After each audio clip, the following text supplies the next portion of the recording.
putusan MK itulah awal mula kecurangan itu terjadi. Yang memang dilakukan sendiri oleh Bapak Jokowi itu sendiri melalui dengan campur tangannya oleh pamannya itu sendiri. Nah, tegas-tegas saja bicara seperti itu, lantang-lantang saja. Bisa memanggil siapapun, termasuk presiden. Tentu dengan ada prosedur-prosedurnya. Dan ada sanksinya. Kalau tidak ini kan ya, sanksi pidana, bahkan bukan pidana dalam arti dia bisa dikurung, dipanggil sudah patut ya 2 kali 3 kali itu bisa dengan upaya paksa dan bisa dikurung. Menumpuk yang akhirnya terjadi distrust, disorder, disobedient yang akhirnya menjadi political chaos. Harga political chaos itu lebih mahal dibandingkan kalau kemudian seluruh politisi itu menjadi jujur. Nah, komando ada di mobil, komando ada di mobil sini, kita lihat komando ada di mobil sini. Jangan terprovokasi. Kita aksi kalau saya bawa ke Bawaslu, bawa ini. Saya dari dulu Panwaslu aja nggak perlu, apalagi Bawaslu. Bawaslu bubarkan aja, itu lembaga nggak penting itu.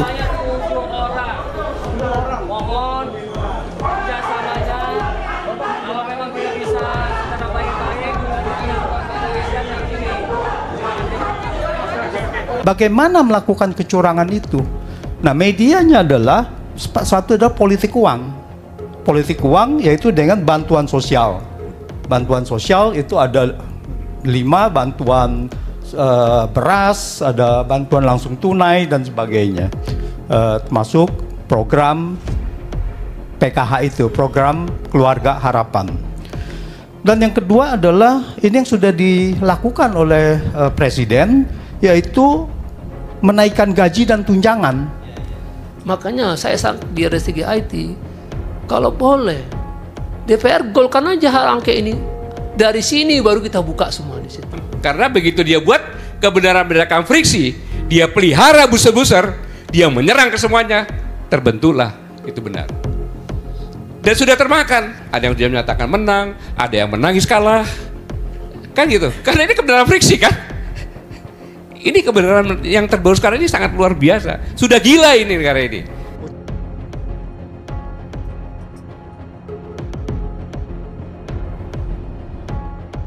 Oke, mari kita lanjutkan. Kita dengar dulu yang anak muda dulu ya, sebelum ke yang lain-lain ya. Kita minta Vladimir Insan Mardika untuk memberikan komentar tentang apa yang Anda pikirkan, teman-teman pikirkan tentang situasi polisi. Apakah sama dengan seperti kami ini gitu?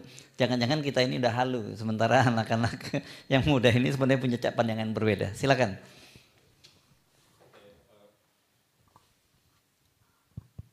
Oke, cek. Pertama, assalamualaikum warahmatullahi wabarakatuh. Selamat malam, saya Vladimir Insan Mardika. Bisa disapa Dima atau Vladima juga boleh. Hari ini saya masih menjabat sebagai Presiden Mahasiswa Universitas Trisakti.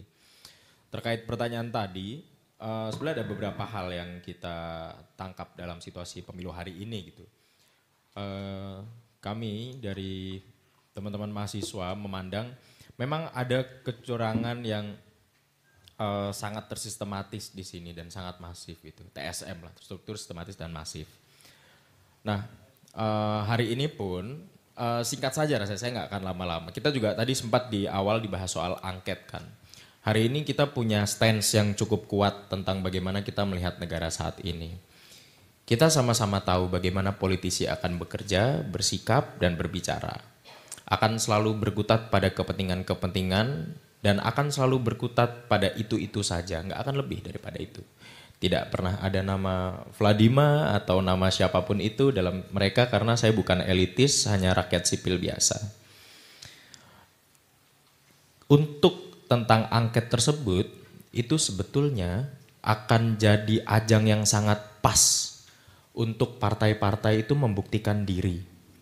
Setelah sekian lama, 9,5 tahun di era kepresidenan Bapak Joko Widodo, itu mahasiswa tidak mempercayai kinerja-kinerja lembaga tersebut.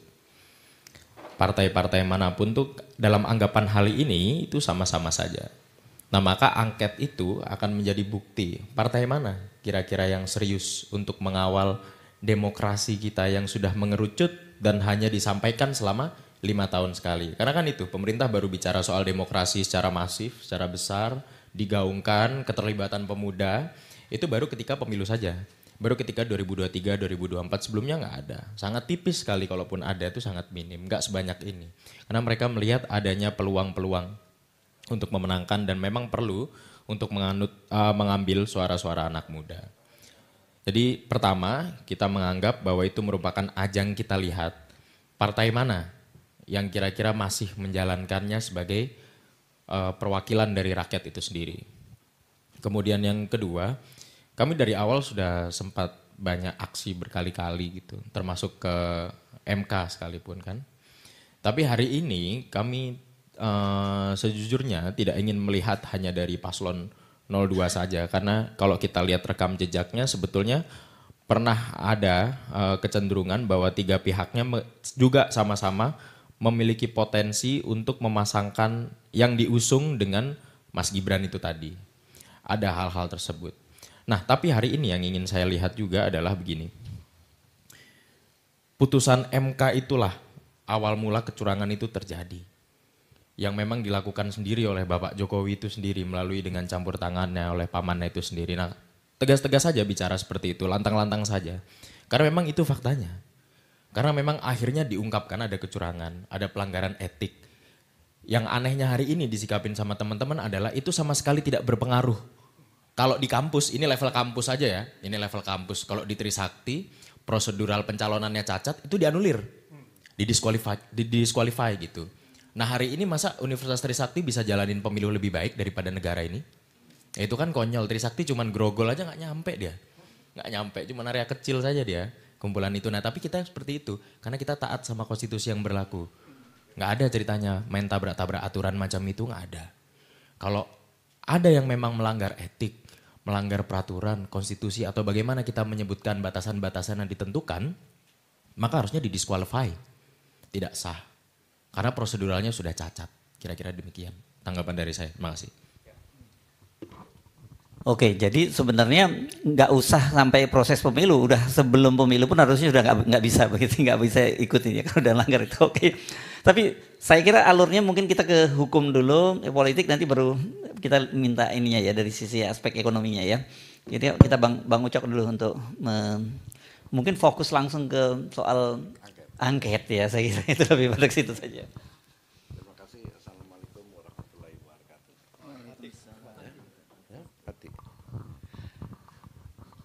Assalamualaikum warahmatullahi wabarakatuh. Selamat malam buat kita semua.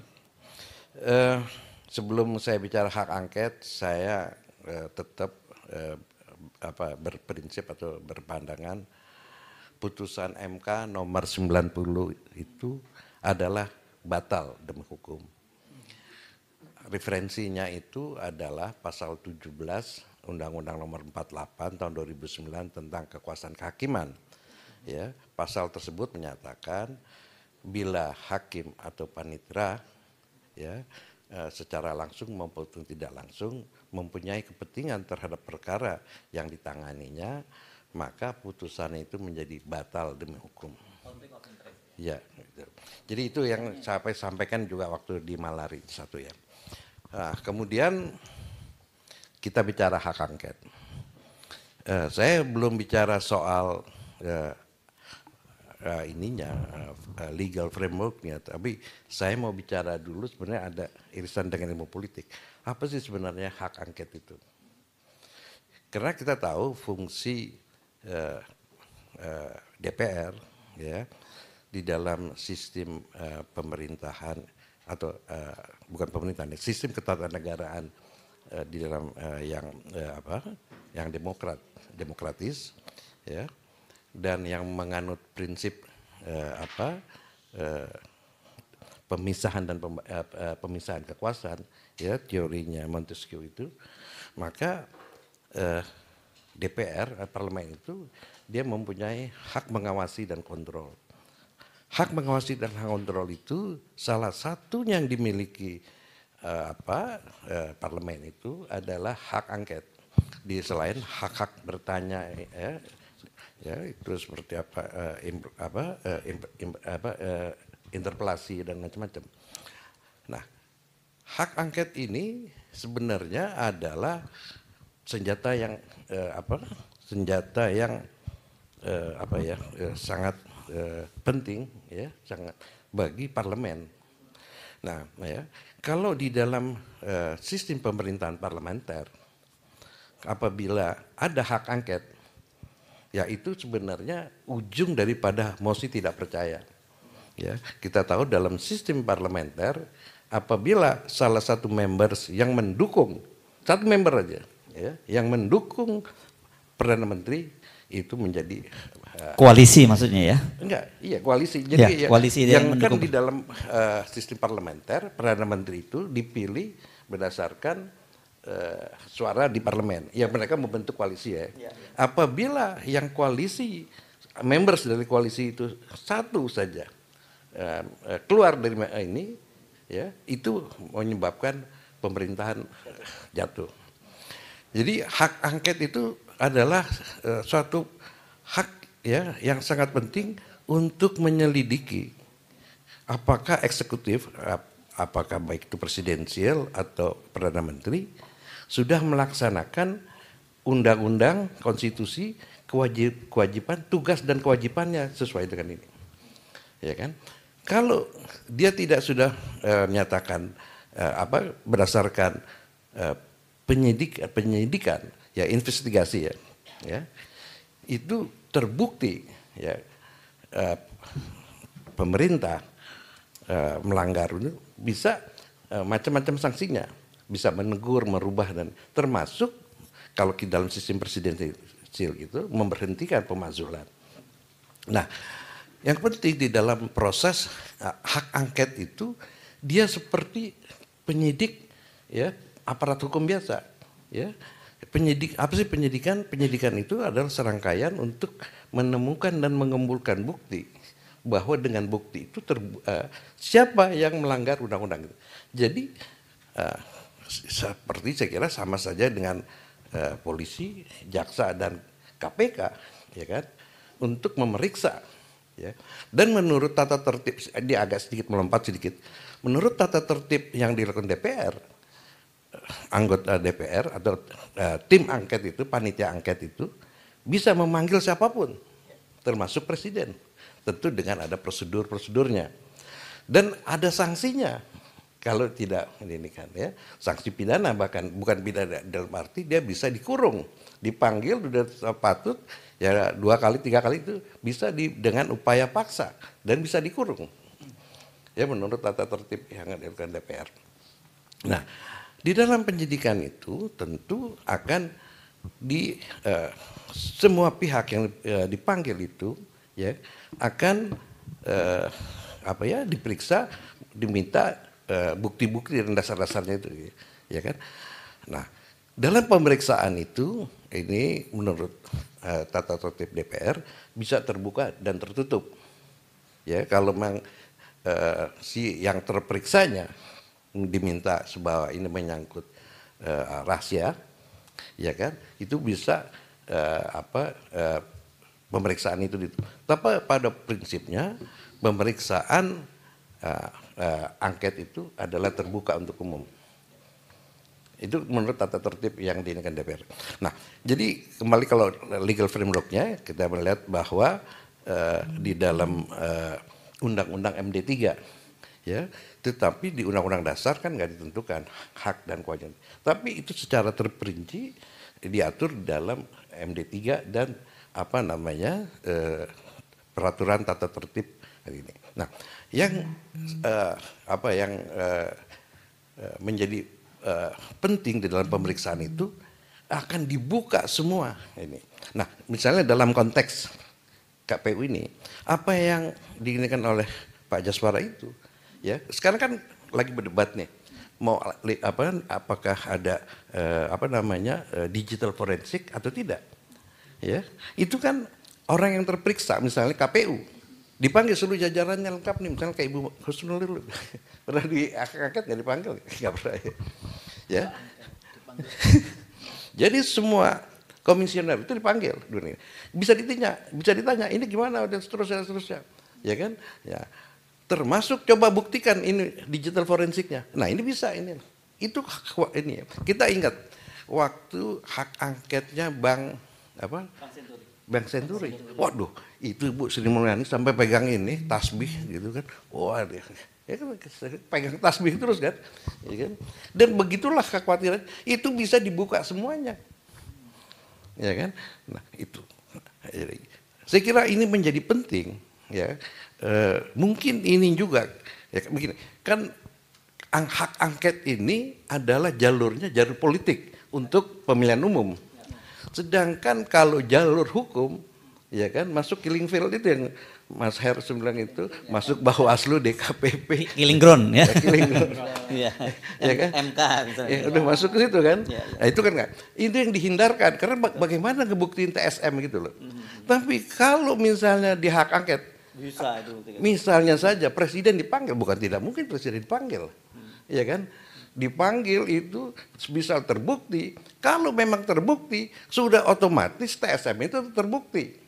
Karena pasti terstruktur presiden yang merintahin struktur dari bawah gitu. Sistematis pasti ada pola-pola kritikan. Masif ya ada pasti di seluruh Indonesia ini gitu. Jadi menurut perkiraan saya, ya bahwa hak angket ini bukannya untuk gertak-gertak aja gitu loh. Ya, tapi ini untuk mengumpulkan bukti ya untuk di Mahkamah Konstitusi. Tetapi juga dengan dibukanya ini itu kan sebenarnya apa ya pelanggaran-pelanggaran yang dilakukan itu terbuka untuk umum. Ya, untuk apa lagi gitu loh. Ya, kalau secara ya ini kalau kita masih punya etik, ya dia mundur aja dong. Kalau misalnya terbukti, ya kalau misalnya kalau memang ada instruksi, ya KPU harus begini seperti yang sudah disebut, itu kan udah terbukti gitu. Dan ini bahayanya bahwa hak angket ini, ya jadi jangan dibilang cuman gertak-gertak aja. Nah, kemudian kita tahu hak angket ini kan bisa memberikan impact politik. Jangankanlah sampai putusan. Kan ada yang bilang tidak mungkin bisa ada putusan hak angket. Tapi katakanlah kalau terbentuknya panitia angket, saya yakin pasti terbentuk. Pasti, karena syaratnya udah ini. Dengan dibentuknya panitia angket, maka terbukalah dipanggil, mulai dari kecil dulu. Ya, misalnya ketua KPU-nya dulu kan dipanggil, gitu kan merembet. Ya ke sana, oh menurut keterangan kemana? Merembet itu kan. Itu baru soal KPU, soal bansos. Menteri Keuangan akan ditanya, di dalam anggaran DPR ini posnya Kementerian Sosial. Kok bisa ke sana kemari? Nah, presiden itu menurut pasal 4 Undang-Undang Dasar, dia mempunyai kewenangan pemerintahan. Tetapi kewenangan pemerintahan itu kan ada aturannya. Bukan semau-maunya, presiden bisa minta itu. Ya kan? Nah, kalau misalnya Menteri Keuangannya ya, mencairkan, menyalurkan, tidak sesuai dengan aturan, ditanya, kenapa? Pasti ada yang merintah. Ya kan? Nah ini satu potensial lagi ya dari pencairan. Nah pencairannya itu kemana rekeningnya? Apakah ke rekening ke satu kementerian atau langsung kepada pemasok vendor?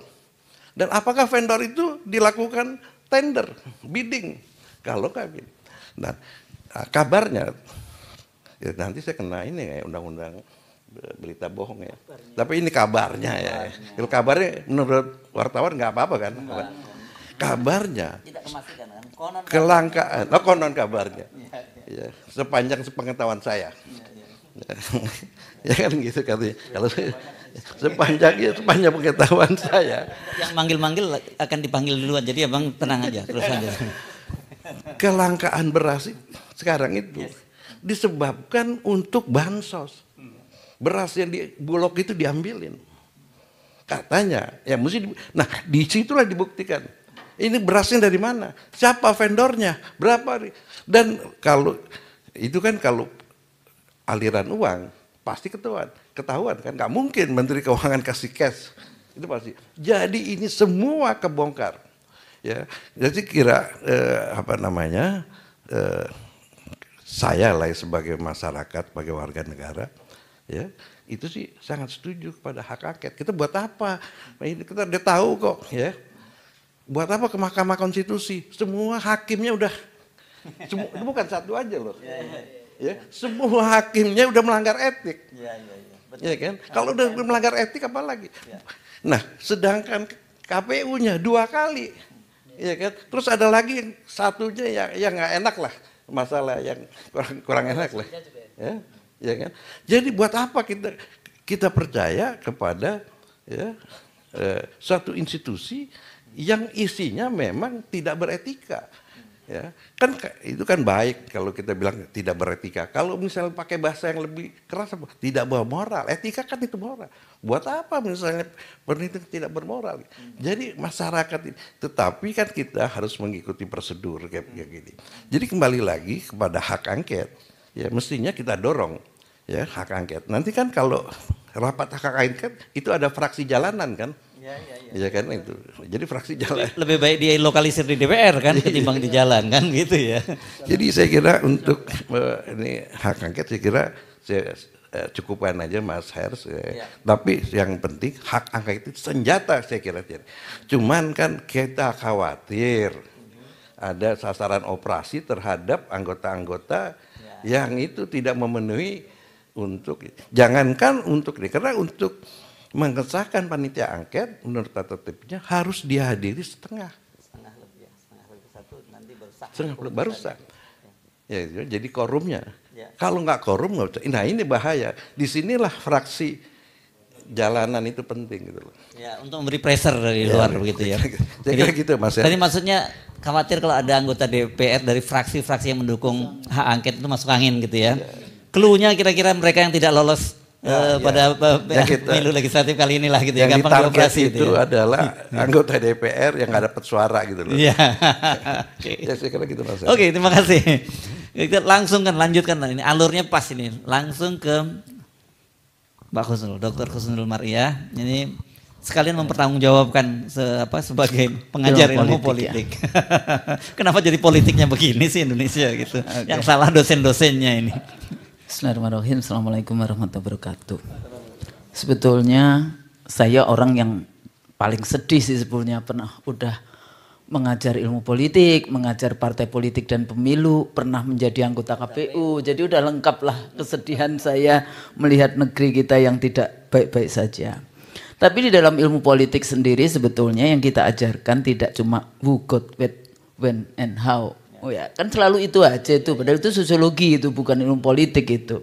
Padahal kita mengajarkan yang pertama adalah moralite, kemudian filsafah, kemudian pemikiran politik, baru kemudian public ethic yang kayak gitu.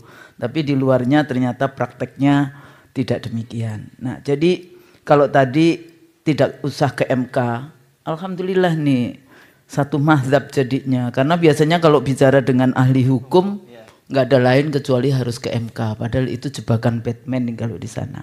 Nah, kondisi penyelenggaraan pemilu saya katakan hari ini sebenarnya terjadi malpraktek yang luar biasa. Terus kemudian yang kedua akhirnya pemilunya gagal sebetulnya di dalam konteks kita bahas tentang free and fair, bebas dan jujur. Ya. Dan selalu dikatakan kan kemarin ada yang mengatakan etika dasmu misalnya ya. Nah, ini kan apa sih manfaatnya kalau kita menyelenggarakan pemilu yang dengan integrity? Why election integrity matters? Kayak gitu kan. Karena hasil dari pemilu itu yang dibutuhkan adalah legitimasi pembentukan pemerintahan baru. Kalau kemudian legitimasinya tidak bisa dipertanggungjawabkan, maka nanti pemerintah baru ini akan terus-menerus menumpuk yang akhirnya terjadi distrust, disorder, disobedient yang akhirnya menjadi political chaos. Harga political chaos itu lebih mahal dibandingkan kalau kemudian seluruh politisi itu menjadi jujur. Nah, kalau kita lihat dari mana saja, kalau kita lihat yang sudah banyak kita bahas dari mulai yang abuse power, bagaimana cawe-cawe presiden dari mulai sebetulnya tidak cuma dari MK. Sebetulnya ini proses dari 2014, 2019, kemudian pilkada, di 2020 anak mantu jadi. Tapi kenapa tidak diselenggarakan di pilkada 2019 2022 dan 2023. Akhirnya di PLT-kan kepala-kepala daerah. Pemindahan-pemindahan, pergeseran-pergeseran pejabat yang kira-kira tidak mau tunduk taat patuh. Kemudian ada juga kalau dulu kita selalu mengatakan election itu kan kompetisi excluding the use of force, nggak boleh menggunakan kekerasan. Jadi aparatus negara itu juga nggak boleh menjadi satgas pemenangan kayak gitu tuh nggak boleh. Tapi yang terjadi sekarang dengan kementerian semua sampai tingkat desa, beberapa kementerian yang jelas itu terlibat di dalam konteks itu.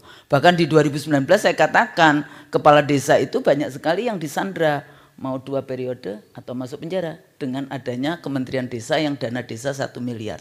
Bayangkan dari 83 ribuan kepala desa, lurah itu siapa yang bisa membuat laporan benar kepada BPK dengan dana 1 miliar itu. Nah ini juga rentetannya sudah panjang kayak gitu. Kemudian masuk ke penyelundupan hukum. MK itu tadi ya diselundupkan, kan mestinya kan MK tidak punya kewenangan menambahkan atau sudah. Lah itu kalimat itu kan nggak boleh ya di dalam konteks itu. Ya open legal policy apapun lah mestinya tidak demikian. Nah ketua MK-nya waktu itu mengatakan oh kita tidak conflict of interest. Halo, sebetulnya saya nggak tahu ini bagian dari desain atau tidak. Ketua MK sejak dia ijab kabul dengan adiknya presiden, sejak itu pula dia harus keluar. Kenapa? Karena 100% pekerjaan MK itu berhubungan dengan pembuatan, ya maksudnya menikah dengan adiknya presiden. Jadi yang ketua MK-nya itu harusnya mundur kayak gitu. 100% pekerjaan MK itu berhubungan dengan presiden. Karena seluruh undang-undang itu dibuat oleh presiden bersama dengan DPR. Jadi nggak ada itu yang namanya saya tidak conflict of interest. Cuma paham nggak dengan apa itu conflict of interest? Kayaknya ya mungkin itu kita kekeluargaan gitu, mahkamah keluarga jadinya kayak gitu kan. Dengan PLT kemudian sistemik di KPU-nya sendiri. Jadi saya katakan fabricated election. Ya, jadi fabrikasi. Sepertinya pemilunya demokratis. Bebas kok milih, tapi sebetulnya sudah terjadi kejahatan pemilu yang luar biasa. Makanya kalau kita lihat di videonya siapa? Dirty Vote itu kan ada pidana, ada administrasi, ada pelanggaran etik. Jadi semuanya ada itu. Fabricated election. Atau biasanya juga Huntington bicara tentang the liberal Machiavellian election. Pemilu terbuka tapi penuh dengan tipu-tipu muslihat. Salah satunya di model IT itu. Jadi DPT penyelenggara dari rekrutmen sampai kemudian KPU, Bawaslu, DKPP, aparatus negara masif tentu saja di dalam penyelenggaraan. Di sini yang menarik karena saya dulu menjadi ketua divisi IT KPU yang dulu juga dibantu oleh Bapak Jenderal kita ini. Zamannya saya menjadi anggota KPU itu geng IT KPU-nya geng IT KPU anak-anak muda semua itu. Jadi kita punya 54.900 aktivis mahasiswa. Jadi dari BEM, HMI, IMM, PMKRI, Himba Budi, pokoknya semuanya diajak, guru SMK, siswa SMK, BEM yang kita kirim ke 4.276 kecamatan, 440 kabupaten kota, 32 provinsi, data center dan disaster recovery center. Kita bangun waktu itu ya dengan harga 395 miliar.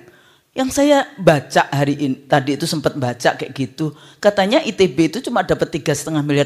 Bikin apa itu? Berarti dia cuma disuruh bikin softwarenya saja. Tidak kemudian, kalau tadi dikatakan bagaimana arsitektur jaringannya, bagaimana engine core sistemnya, katanya ada di Alibaba di luar. Bagaimana kejanggalan source code, sirkapnya, fitur editing hilang. Jadi kalau salah, kita dulu punya yang namanya bagian yang kita sebut handling error. Jadi itu semua harus dengan berita acara di kecamatan. Kita taruh di kecamatan dulu mahasiswanya. Nah, kita tarik kabel data baru waktu itu. Yang kecamatan dulu nggak ada. Ya kayak gitu ya. Telkom itu menarik kabel data baru. Nggak cukup dengan Telkom kita pakai telepon satelit. Semuanya itu sudah diletakkan fondasinya. Loh sekarang itu nyontek aja kenapa sih? Nggak mau. Nyontek ini belajar dari, padahal ketua KPU-nya dulu juga anggota KPU 2004. Mestinya dia juga tahu bagaimana sebetulnya transparansi dan akuntabilitas. Nah di sini penting kayak gitu ya. Jadi nggak bisa dikalahkan dengan quick count. Kemarin saya juga di Ibu Kusnul, ini berarti nggak percaya dengan tes darah kayak gitu kan? Dihubungkannya dengan quick count yang sampelnya 1000, 1200, 2000, 4000 berapa itu? Dari 823.000 sekian ribuan sekian yang kayak gitu TPS. Nah persoalannya yang dites itu nggak cuma satu orang, tapi 204 juta pemilih. Nah, kayak gitu kan yang dites darahnya itu bukan ngetes darah cuma satu orang kayak gitu kan dalam konteks itu. Tapi bagi saya dalam situasi budaya politik di Indonesia seperti ini nggak bisa. Anda bisa bayangkan jam 4 saya menang berdasarkan quick count. Loh, itu penghinaan luar biasa kepada penyelenggara pemilu KPU yang dia dibentuk berdasarkan konstitusi. Dan itu discourage terhadap mungkin berapa sekarang jumlah. Kalau zaman saya dulu 5,5 juta pekerja pemilu. Sekarang mungkin lebih banyak, dulu cuma 565 ribuan TPS, sekarang 823 ribuan TPS. Jadi ini kayak di hijack kayak gitu kan.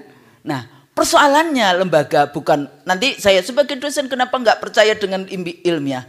Well, statistik itu ini bukan privilege demokrasi persoalannya, ini penggiringan opini. Nah, sekarang persoalannya coba kita tanya teman-teman ini, satu, yang bayar siapa? Yang kedua, berpikir enggak sih negara kita itu akan diberikan kepada siapa? Kepada yang order itu? Berpikir enggak bagaimana persoalan-persoalan bangsa ini sehingga Anda mau menerima proyek untuk memenangkan, untuk menggiring opini sehingga mereka suaranya banyak kayak gitu kan. Jadi hari H itu sudah rentetan. Jadi ada yang masyarakat dapat bansos 500 triliunan ya, bansos nanti Pak Antoni yang bicara tentang ekonominya itu seperti apa. Nah terakhir sebetulnya kalau kita lihat seperti itu, kita selalu dihadapkan dari mulai, ya kalau KPU kan dari mulai rekrutmen, DPT, kampanye, hari H, sampai sengketa. Ada juga pandangan, oh bawa aja, kalau salah kan presiden juga. Kalau salah bawa ke Bawaslu, bawa ini. Saya dari dulu, Panwaslu aja nggak perlu, apalagi Bawaslu. Bawaslu bubarkan aja, itu lembaga nggak penting itu. Kenapa? Karena tidak mendapat. Sekarang pertanyaannya, Bawaslu siapa yang ngawasin? Jadi kan KPU diawasi Bawaslu, Bawaslu KPU diawasi DKPP, nanti DKPP diawasi siapa? Kok bulet? Dari dulu saya selalu mengatakan berikan dana-dana itu kepada civil society, kepada kampus-kampus untuk mengontrol bagaimana penyelenggaraan pemilu. Kenapa? Supaya LSM-LSM juga tidak menerima dana dari asing. Supaya agenda yang namanya suksesi pemerintahan kita tidak kemudian ditentukan oleh asing-asing yang seperti itu. Bawaslu juga mengakui kan, KPU mengakui 2.325 TPS yang salah. Itu yang karena rakyat teriak. Yang nggak tahu, yang nggak ketahuan. Nah itu tadi karena oke, diperbaiki yang sini, nggak taunya sistemnya. Oh kalau diperbaiki yang sini, yang masuk yang sini. Diperbaiki yang sini, masuk yang situ. Nah ini kan gimana sistem kerjanya. Oleh karena itu, apakah nanti dengan angket kemudian audit digital itu bisa dimintakan, itu menjadi sangat penting. Ya, ini langkah politik. Saya dari dulu sudah mengatakan nggak perlu. Apalagi TSM. Kalau cuma 1-2 dapil silahkan. Apakah ada dulu di 2004 dibawa ke MK? Ada. Tapi saya tahu waktu itu MK adalah tempat terakhir bagi kami anggota KPU untuk memperbaiki kesalahan. Karena memperbaiki kesalahan adalah mulia juga. Maka di rapat pleno KPU saya katakan, karena saya tahu ada 4 anggota KPU yang mengubah hasil pemilu saat naik pesawat dari provinsi ke Jakarta. Ada di mana lagi beberapa. Saya katakan itu kepada tim hukumnya KPU. Untuk dapil ini KPU nggak bisa menang. Gimana sih Bu Kusnul? Ya karena saya tahu itu adalah kesalahan KPU sampai 4 anggota KPU lawan 1. Satunya perempuan, ketuanya, yang 4-nya laki-laki. Bukan karena itu ya Bang ya. Jadi jangan dilihatin seperti itu. Nah akhirnya kita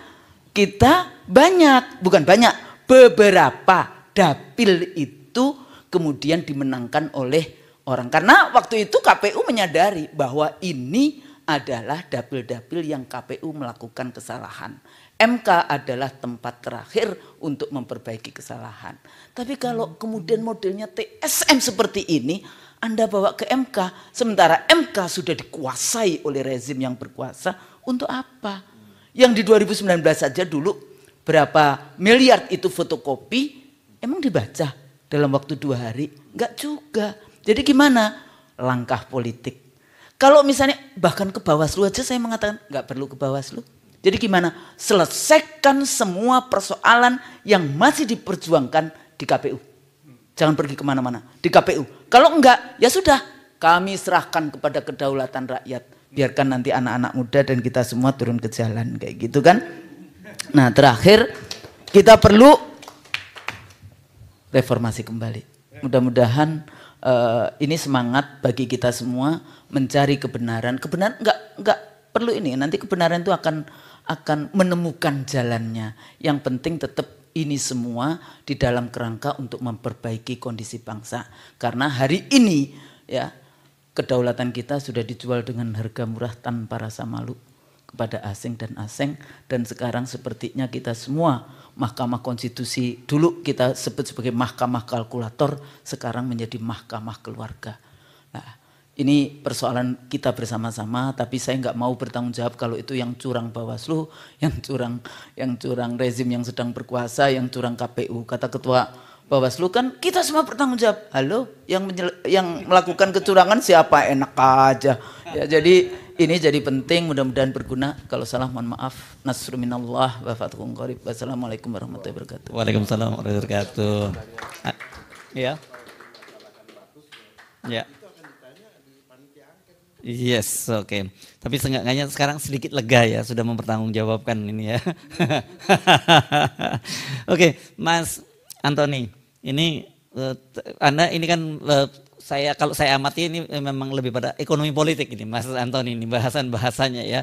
Anda mesti mengaitkan antara politik dan ekonominya ini dan dampaknya seperti apa. Ini menarik sekali karena saya membaca di media kemudian bahwa pasar itu menyambut positif kemenangan dari Prabowo Gibran. Saya bertanya-tanya itu sebenarnya pasar yang mana begitu ya kan. Silakan. Ya, terima kasih.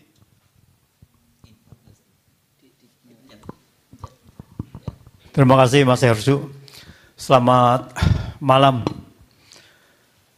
Jadi saya rasa kita semua sepakat ya bahwa permasalahan dari pemilu saat ini, indikasi-indikasi kecurangan ini tidak bisa dibawa ke Mahkamah Konstitusi dengan reputasi seperti itu. Yang jelas-jelas bahwa dia ini adalah sudah melanggar konstitusi.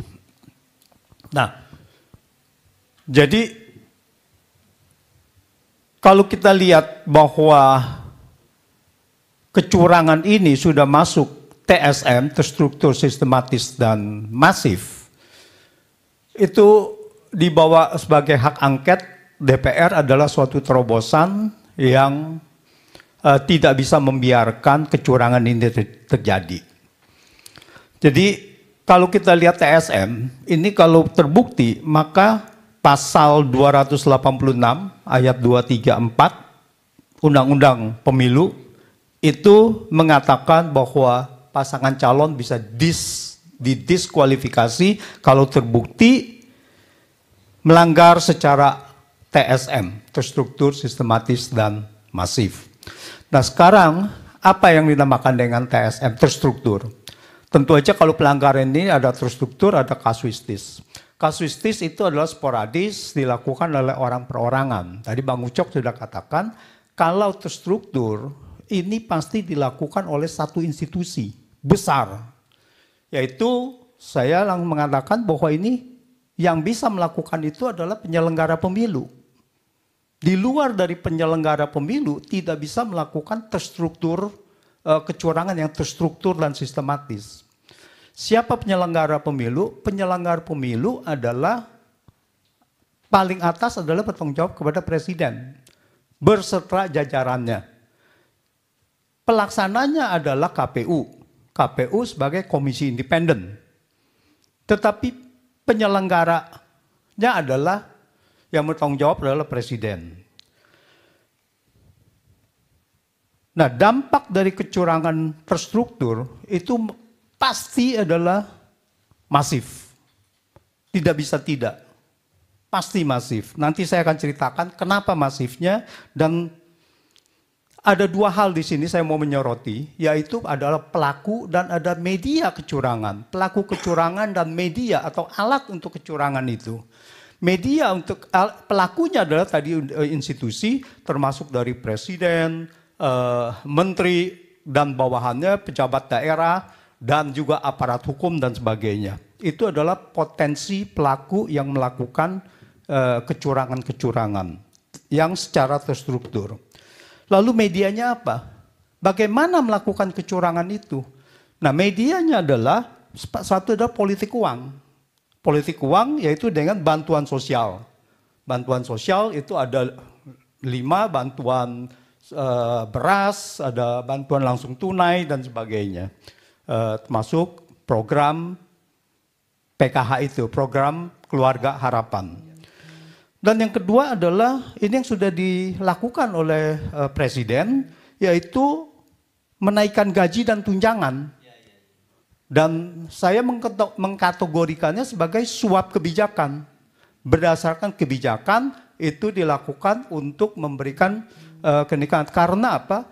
Karena kenaikan gaji ini harus dipertanyakan dan nanti diangket itu, apakah ini sesuai prosedur atau tidak? Siapa yang menentukan kenaikan gaji itu? Apakah presiden? Nah, itu. Yang ketiga adalah alatnya adalah intimidasi. Kita tahu intimidasi dilakukan siapa? Kalau ada yaitu aparat-aparat hukum memegang kekuasaan.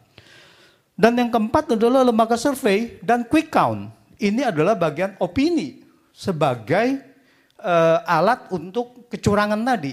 Opini yang awalnya di sekitar Agustus, elektabilitas Prabowo hanya 30%. Begitu Gibran dicalonkan menjadi cawapres, lalu elektabilitasnya naik menjadi 40% lebih. Mendekati pemilu, elektabilitasnya adalah satu putaran 50% lebih. Nah, ini kita harus lihat bagaimana kemudian real count-nya si rekap tadi disesuaikan dengan target.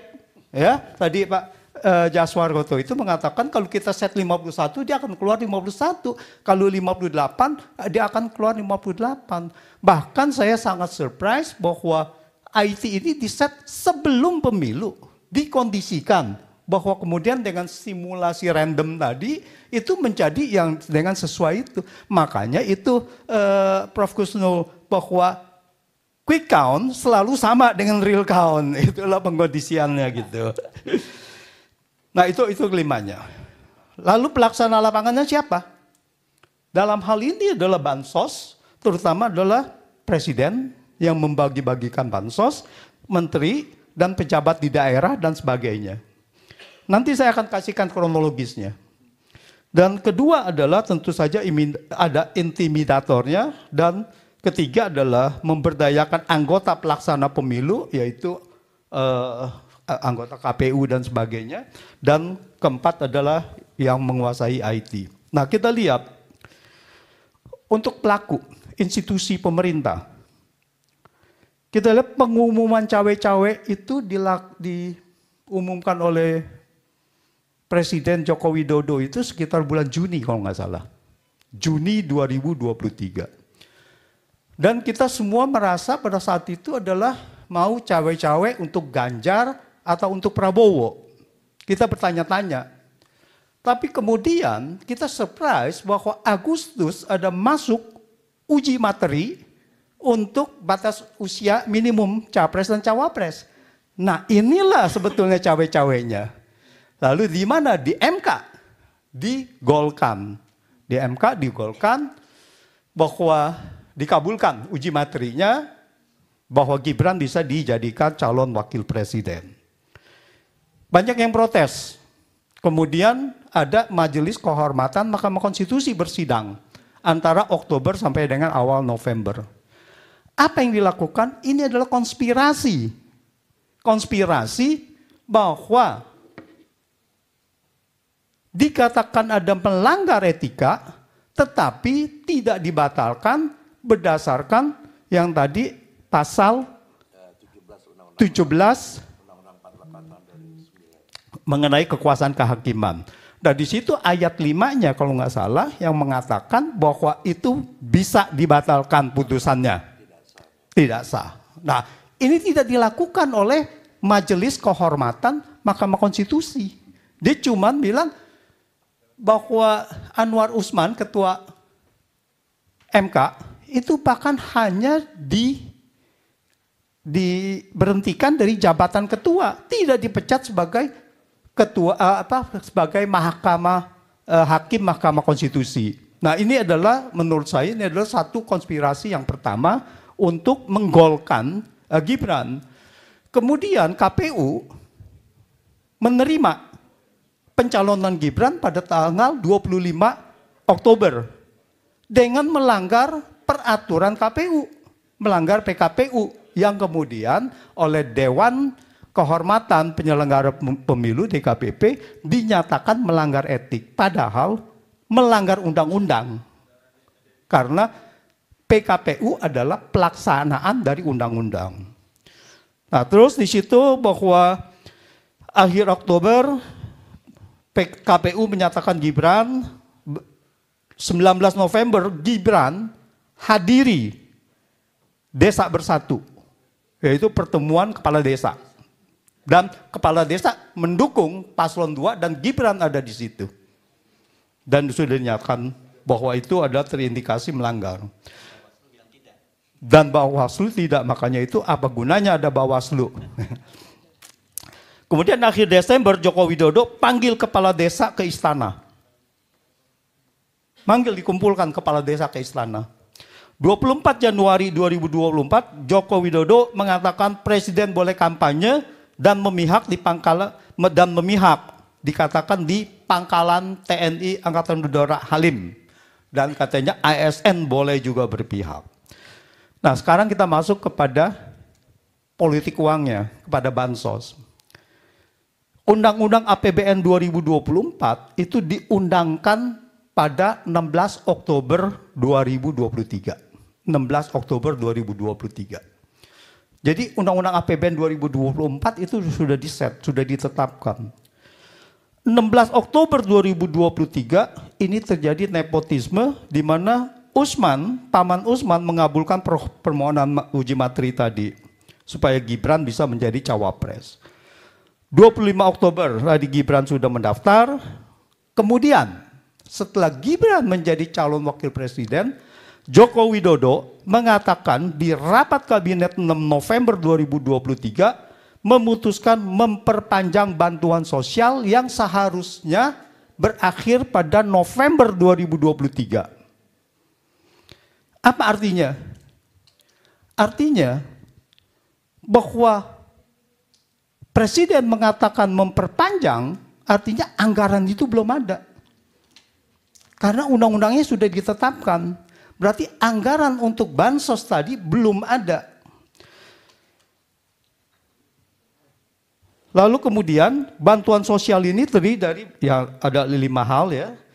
Nah, akhir Desember 2023 Sri Mulyani mengeluarkan kebijakan memblokir anggaran kementerian lembaga atau yang namanya automatic adjustment. Ya, semua anggaran kementerian lembaga kecuali ada yang tertentu, misalkan KPU anggarannya tidak boleh dikurangin gitu. Sekitar 50 triliun, 50,14 triliun. Anggaran ini untuk apa? Untuk dialihkan menjadi salah satunya adalah yang paling besar bansos. Artinya apa? Artinya bansos itu tidak ada anggarannya. Bukan anggaran dari Kementerian Sosial. Nah, di sini melanggar undang-undang APBN karena undang-undang APBN itu terinci dari unit organisasi dan sebagainya itu fungsi dan program, tetapi kemudian diabaikan. Cikal bakal awalnya terjadi automatic adjustment ini adalah pada saat pandemi 2022. Pada saat pandemi memang dibolehkan untuk realokasi anggaran. Tetapi kemudian digunakan oleh Joko Widodo ini 2023 dilakukan lagi, padahal 2023 sudah tidak boleh. Karena sudah tidak masuk di dalam yang Perpu tadi, Perpu untuk Corona itu. Ya, Undang-Undang nomor 2 jadinya. Nah, 2024 dilakukan lagi. Nah, di sini kenapa bisa dilakukan pelanggaran-pelanggaran ini? Karena civil society-nya tidak berjalan, karena DPR-nya tidak berjalan. Nah, sekarang DPR mau bergerak dengan hak angket, ini harus kita dorong. Supaya memang bahwa fungsi DPR yang mengawasi anggaran ini bisa berjalan kembali gitu. Bisa berfungsi secara normal lagi. Nah, di sini dilihat lagi, akhir Januari, pada tanggal 29 Januari, Menko Erlangga mengumumkan pemerintah memutuskan memberi bantuan sosial baru. Berarti belum ada anggarannya, tetapi diputuskan aja gitu. Dalam bentuk BLT senilai 11,2 triliun. Untuk Januari, Februari, Maret 2024 dan dibayar sekaligus pada bulan Februari. Jadi dirapel yang Januari juga, yang udah lewat juga dirapel gitu. Padahal untuk di Februari dan Maret dirapel, dibayar sekaligus gitu. Jadi kalau kita fokus kepada hak angket tadi, kalau hak angket ini kan bisa kemana-mana. Salah satunya adalah bisa juga ke bansos yang tadi dananya dari mana diambil, lalu ada apa tidak dananya, terinci sampai mana, dan itu semuanya bisa di-trace. Sehingga siapa yang bertanggung jawab dan secara terbuka ini sudah bisa menjadi bukti bahwa ada pengalihan anggaran untuk bansos yang tadinya tidak ada anggaran dijadikan supaya ada anggaran. Dan ini pernyataan-pernyataan Sri Mulyani sangat serius. Kalau didalami di sini saya lihat ada terjadi pelanggaran di dalam Undang-Undang APBN. Jadi saya melihatnya bahwa bantuan sosial ini melanggar sejumlah undang-undang. Satu adalah Undang-Undang Keuangan Negara pasal 15 ayat 5, yaitu APBN yang disetujui DPR terinci sampai unit, organisasi, fungsi, program, kegiatan, dan jenis belanjanya. Dan Undang-Undang APBN yang sudah disetujui DPR tidak boleh diubah pihak manapun, termasuk oleh Presiden, tanpa persetujuan DPR melalui mekanisme perubahan APBN. Undang-Undang nomor 28 tahun 1999 tentang penyelenggaraan negara yang bersih dan bebas KKN. Pasal 5 dan ayat 4 mengatakan setiap penyelenggara negara wajib untuk tidak melakukan korupsi, kolusi, dan nepotisme. Yang dimaksud dengan nepotisme adalah setiap perbuatan penyelenggara negara secara melawan hukum yang menguntungkan kepentingan keluarganya dan kroninya di atas kepentingan masyarakat, bangsa, dan negara. Dalam hal ini, bantuan sosial yang diberikan oleh Joko Widodo merugikan keuangan negara untuk anaknya sebagai cawapres. Dan Undang-Undang nomor 31 tahun 99 tentang pemberantasan korupsi, di mana di sini adalah menguntungkan, menyalahgunakan kekuasaannya, menguntungkan pihak lain, yaitu dan pihak keluarganya. Jadi saya rasa ini sangat serius di dalam Undang-Undang Keuangan, di dalam APBN ini, dan ini harus diusut tuntas. Demikian Mas Heru. Terima kasih. Kita beri applause untuk Mas Antoni Budiawan. Kalau saya simak tadi, Mas Antoni sebenarnya teman-teman di DPR nggak perlu susah-susah. Udah ada kronologisnya tadi yang disusun oleh, sudah tangan-tangannya udah lengkap nih Mas Antoni. Nanti siap ya Mas Antoni kalau dipanggil oleh teman-teman di Pansus ya. Oke. Sebelum ke audiens yang lainnya, saya ingin ke Pak Jaswar Koto dulu sebentar ya. Tadi yang Anda sampaikan tadi itu ya, itu data-data itu tadi sebenarnya juga bisa digunakan ya nanti oleh teman-teman dari pansus ya. Dan dari data yang Anda lakukan tadi itu Anda meyakini betul bahwa memang itu sudah di set up sejak awal atau itu hanya berdasarkan menurut Anda logika apanya? Logika IT-nya seperti itu. Bisa. Bismillahirrahmanirrahim. Assalamualaikum warahmatullahi wabarakatuh. Di sini kita dari institusi kita ya, sebagai akademisi, pertama kita harus mengecek dulu datanya dari mana. Data yang kita gunakan itu adalah data dari KPU itu sendiri. Bagaimana? Data itu kita ambil ketika setelah pemilihan 14, itu langsung kita ambil. Nah, sebelum terjadi huru hara kita ambil dulu. Kita ambil. Nah, kenapa? Sudah diantisipasi ini ya, bakal terjadi huru hara ya. Karena belajar dari 2019. Oh, iya. Nah, di situ tuh kenanya. Jadi kita ambil dulu Pak. Karena kita sudah berpikir begini, ini belajar dari, ini tidak menuduh, tetapi adalah hipotesis, pengalaman sebelumnya mengajarkan sesuatu. Ini yang sangat penting ini. Saya melihat bahwa begini, dari akademisi, kita bukan saya, kita tim lah dari akademisi itu melihat kok semua quick count itu jumlahnya hampir sama. Itu harus sebagai orang IT, apalagi dia forensik, itu bertanya harus tanya terus tajam itu. Angka menunjukkan sesuatu cerita di balik itu. Kalau orang forensik bercerita, melihat angka itu dia tuh ada cerita di balik itu gitu loh. Tidak sebesar angka, itu kalau berpikir forensik apa ya. Ini pasti cerita, ada sesuatu yang dimakna di baliknya. Kok semuanya sama? Gak mungkin. Itu pertanyaannya pasti kalau orang forensik bertanya, gak mungkin itu pasti ada. Itu paling kita tonjolkan. Pertama. Setelah itu, dari mana datanya diambil? Kok mungkin sama? Berarti sumbernya sama. Itu kesimpulan itu gitu loh. Ah, ketika 14 itu kita sudah ngambil dulu Pak. Ini kenapa di forensik itu harus kita ambil tracing time itu harus penting itu. Data itu kan berubah.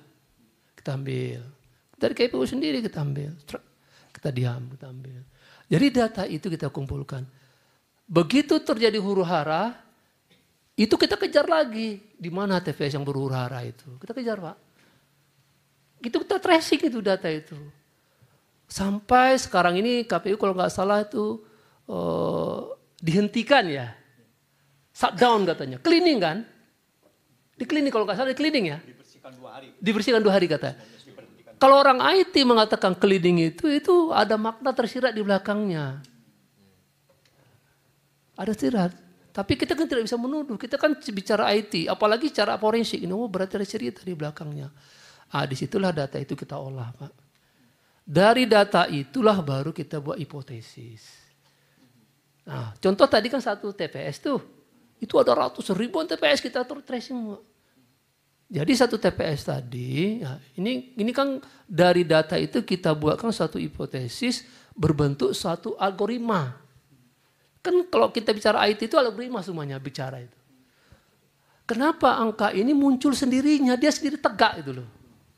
Itu pasti datang dari mana gitu loh. Itu kita pertanyakan Pak. Setiap angka pasti kita tanya satu-satu dari mana. Oh, yang dirubah kan ini, variabel yang dirubah kan ini. Kenapa ini datang gitu loh. Kan gak mungkin tiba-tiba datang sendiri gitu. Pasti ada dari mana datangnya. Gitu loh. Itu kita tracing gitu loh. Baru kita baca logikanya di belakang. Setelah itu perubahan ke depan apa? Oh berarti kita, makanya tadi itu Pak. Berarti apa kesimpulannya? Data ini adalah standing di situ. Seperti orang itu berdiri aja dari awal situ. Gak berubah-ubah dia. Oh berubah. Makanya kita lihat tadi sebelum, saat, dan setelah. Di saat pemilu dia sama, ada kan di bawah itu sama kan. Ketika selesai sama juga. Berarti apa? Sebelum pasti sama dong. Kan nggak mungkin kalau kita ambil dari atas kembali, nggak mungkin dia ada di situ. Secara logika IT nggak mungkin ada. Berarti dia datang itu dari sebelum setengah nih, baru kita kembalikan gitu loh Pak. Ini ada kaitannya dengan 54 juta DPT yang ganda itu tidak kira-kira? Kalau itu kita tidak bisa pastikan ke situ, Pak. Belum tentu dari situ ya. Belum tentu. ambilnya. Kenapa? Itu kalau logikanya begini loh, Pak. Kalau apa yang dilihat dari situ itu, kan dilihat tadi itu, berarti apa? Kembali kepada quick account tadi itu. Yang 50 tadi, Pak. 58 ya, kembali ke sana itu tuh.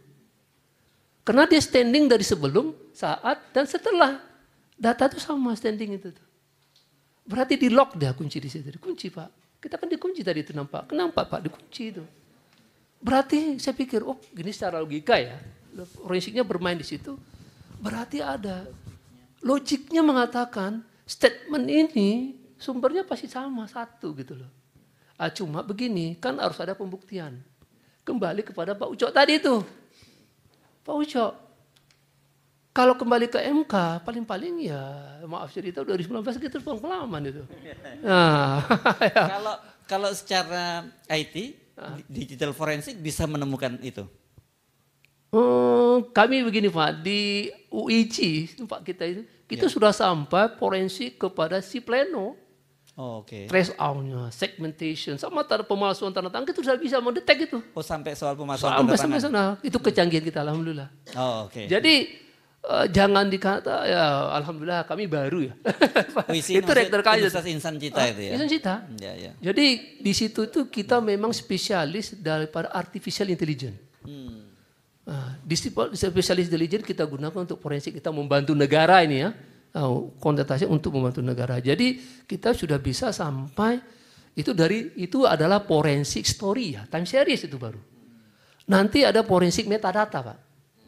Metadata. Dari metadata nanti baru kita masuk kepada image recognition.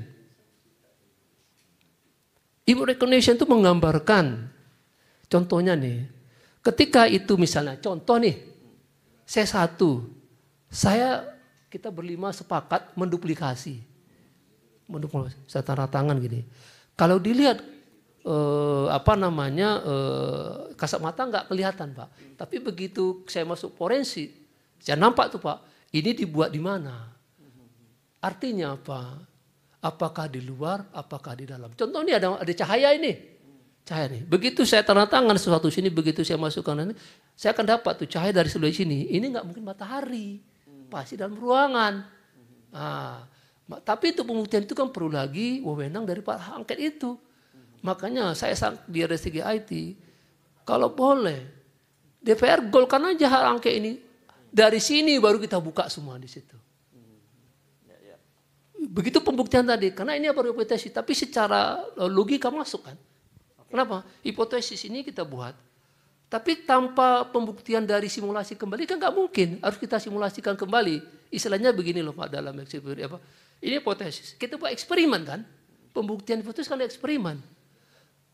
Untuk pembuktian lebih besar lagi ke lapangan. Nah ke lapangan itulah kita minta anti DPR untuk angket tersebut. Begitu Pak. Jadi kalau diberi kewenangan oleh DPR dan diberi akses, itu mungkin dilakukan di digital forensik untuk mencari penyimpangan-penyimpangan yang dilakukan itu. Insya Allah mungkin sekali. Mungkin sekali. Mungkin sekali. Meskipun katakanlah sekarang mereka mencoba menghilangkan jejak digitalnya begitu. Nggak bisa Pak. Jejak digital nggak bisa. Nggak bisa. Nggak bisa. Itu nggak bisa. Ketangkap pasti kalau diberi wewenang misalnya gini. Contohnya misalnya DPR bilang, dipanggil itu KPU. Buka semua katanya. Itu berhubungan ke server Pak. Nggak mungkin orang server itu dia menghilang. Oh nanti terrekodnya itu di dunia lagi. Oh. Meskipun servernya disebutkan di Singapura dan di Cina. Oh bisa. Bisa kita lakukan. Insya Allah bisa Pak. Itu yang tapi ada legalitas dari pemerintah. Ada pemerintah mengatakan harus begini. Orang sana harus buka Pak. Karena apa? Dia kan berhubungan ke internasional. Nggak mungkin. Kalau tidak track record mereka jatuh. Jadi kepercayaan image dunia turun.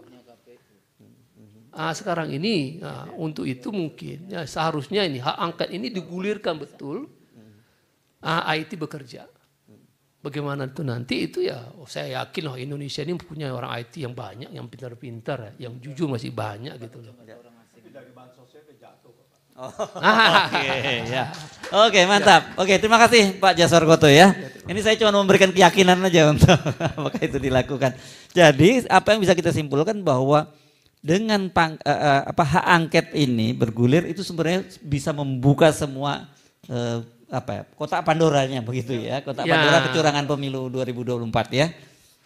Oke. Bisa Pak, jadi mungkin saya tambah. Hak angket ini kan memberi legalitas sebenarnya. Kan kita kan perlu legalitas Pak. Sebenarnya IT itu bisa dia masuk ke rumah orang secara diam-diam Pak. Bisa ya. Bisa. Dia bisa menerobos masuk semungkin ya orang yang pernah komando ya, tentara komando kan biasa kan diam-diam itu. Kan enggak kalau masuk komando ketahuan kan enggak, itu bukan komando namanya. Itu kan gitu ya Pak ya.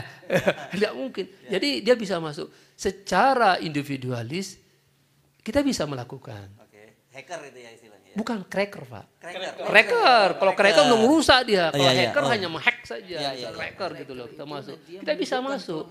Cuma kan legalitasnya nggak ada. Kita kan pikir legalitas di sini. Kalau legalitas kita lebih leluasa, kita betul-betul melihatnya secara terbuka. Gitu lah kira-kira. Oke. Terima kasih. Kita masih bicara IT. Jadi kalau kita bandingkan misalnya di 2004, hari pertama saja, ini yang 2 pasang ya. Hari pertama itu data yang sudah masuk di KPU 265 ribuan TPS. Hari kedua sudah 458 ribuan TPS dari 565 ribuan TPS di 2004. 20 tahun yang lalu. Dan tidak ada orang asing masuk di dalamnya. Semuanya adalah anak-anak bangsa. Ya paling kalau konsultasi itu kepada Pak Jenderal Pak Gatot aja itu nongkrongnya. Tapi saya juga nggak berani ketemu dengan beliau. Karena beliau waktu itu masih tentara aktif kayak gitu kan. Bukan yang di DKI ya. Nah apa akibatnya? Ini adalah transparansi dan akuntabilitas. Tapi yang dilakukan oleh KPU sekarang ini sebenarnya kecerobohan. Kalau sampai servernya di luar negeri sudah dikasih uang sampai 71 triliun. Kayak gitu ya. Dan sudah ada contohnya, kita punya server, punya data center, disaster recovery center dengan 32 terabytes dan robotic backup 20 tahun yang lalu ya. Dengan 64 Itanium server kayak gitu ya. Yang ada di KPU dan di ini. Di Indonesia banyak kayak gitu loh. Itu 20 tahun yang lalu ya? 20 tahun yang lalu. Mestinya lebih canggih. Yang kedua, apa kecerobohan yang kedua? KPU memberikan beban kepada KPPS.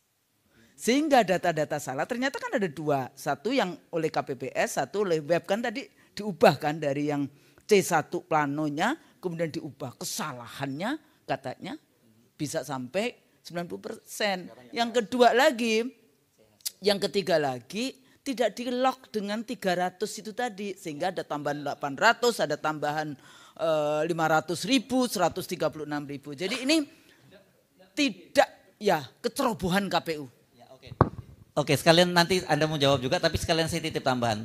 Tadi Mbak Husnul kan ya menyatakan bahwa tahun 20 tahun yang lalu saja itu biayanya 395 miliar ya. Nah, 3 kali. Itu IT. Oh, itu IT kan? Iya, tapi yang sekarang katanya cuma 3,5 miliar gitu ya. Itu itu apa? Itu gimana jelas? Anda jelasin juga deh. Ini mumpung seru nih. Silakan. Jadi gini deh, mungkin ya kita pun sebenarnya sudah di tempat kita sudah lacak itu semua. Sampai kita ya, tapi mungkin tidak di forum ini ya. Kita sudah lacak Pak. Siapa developernya, berapa harganya. Kita sudah bisa lacak saat itu. Dan gitu kita lacak juga servernya termasuk IP. Kita sudah alhamdulillah sampai sana. Jadi secara data kita sudah punya Pak. Jadi sudah bisa kemampuan di sana. Jadi intinya tadi 20 tahun saja sudah begitu gitu lah. Jadi kalau nggak mungkin kita kembali tidak mempercayai apa yang telah dilakukan oleh 20 tahun yang lalu seharusnya. Nah, saya pun katanya berapa Bu? Berapa miliar Bu? 300. Enggak, yang sekarang ini yang didapat itu 3,5 miliar ya? 3,5 tapi itu ya, sistem doang. Jadi enggak mungkin kalau apa logikanya berbicara Pak, sistemnya untuk seluruh Indonesia ini 3,5 miliar 3,5 ya, itu terlalu gimana ya? Jadi kalau saya punya pendapat, saya nggak tahu di bagian mana sih 3,5 gitu.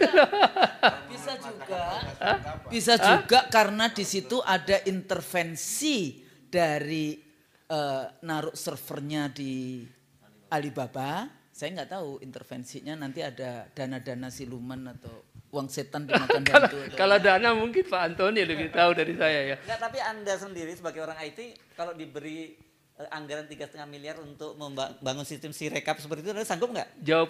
Jawaban saya gini loh Pak. Ya. 3,5 miliar itu kita beli bisa apa Pak? Apa yang kita bisa beli di situ Pak? Pertanyaan saya gitu. Martabak bisa Martabak. banyak. Yang martabak sekelas martabak lah kita bisa beli. Oke. Terjawab kan Pak? Ya, oke. terjawab Baik. kan? Oke, terima kasih. Martabak lah kita dapat. Yes. Oke, terima kasih. Kita beri applause semua ya untuk para narasumber. Saya batasi kalau mau tanya sebelum nanti ada Pak Prof Laude mau menyampaikan. Oke, nanti ada Pak Gatot juga ya. Oke, ada yang mau mengajukan pertanyaan?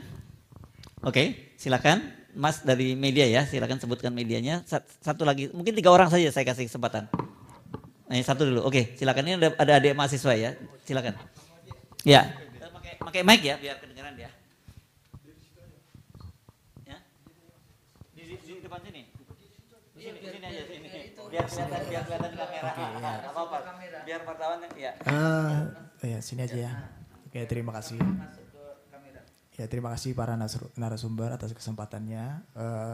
Saya Gita Irawan dari tribunnews.com, mau tanya terkait dengan hak angket yang memang sedang ramai dibicarakan ini. Saya mau bertanya kepada 3 narasumber. Yang pertama kepada Bu Husnul, dari sisi politik ini sebenarnya seberapa mungkin hak angket itu bisa direalisasikan melihat peta politik pendukung hak angket dan yang menolak hak angket saat ini serta syarat quorum dalam paripurna. Possibility-nya seperti apa? Kemudian yang kedua, apa yang akan mungkin terjadi jika hak angket itu tidak bisa direalisasikan? Itu yang pertama. Yang kedua kepada Mas Dima ya tadi. Tadi kan juga sudah menyampaikan pandangannya terkait dengan hak angket. Apakah nanti dari kedepannya ini Mas Dima dan teman-teman di Trisakti ini juga akan mengajak kampus lain gitu ya, mahasiswa dari kampus lain untuk mendukung dan mengawal hak angket ini gitu. Kemudian yang terakhir untuk Pak Jaswar Koto, artinya ini penegasan Pak, artinya Bapak siap buka-bukaan di DPR nanti Pak soal anomali data di Sirekap kalau memang nanti hak angket itu bergulir jadi gitu ya. Udah, terima kasih. Ya, menarik gitu ya. Jadi Dima juga ditanya ini, mau ngapain nih mahasiswa nih setelah situasi semacam ini, penting juga kan kita tunggu. Karena sekarang saya kira mahasiswa nggak sendirian ini, banyak sekali komponen masyarakat yang mau bergerak juga. Oke, siapa yang mau, Dima dulu aja ya, kita minta ya jawabnya ya Mbak Husnul ya. 3 langsung. 3 langsung, oke. Ada lagi yang mau tanya? Oke. Oke, kalau nggak ada langsung aja kita jawab. Yuk, Dima dulu deh untuk jawab. Ini orang nunggu-nunggu mau ngapain tuh mahasiswa ini dengan situasi sekarang ini? Oke, baik. Tadi kan pertanyaannya sebenarnya akan kan. Apakah akan mengawal hak angket itu tadi ya?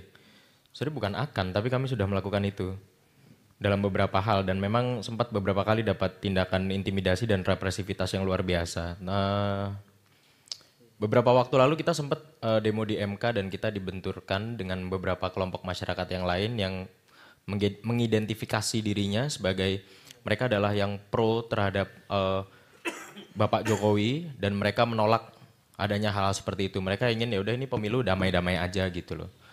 Nah, pemilu kan nggak bisa damai pertama sebenarnya. Akan selalu ada pertempuran minimal gagasan setidak-tidaknya gitu loh. Kalau di masyarakatnya ya kita berharap ada kedamaian di situ.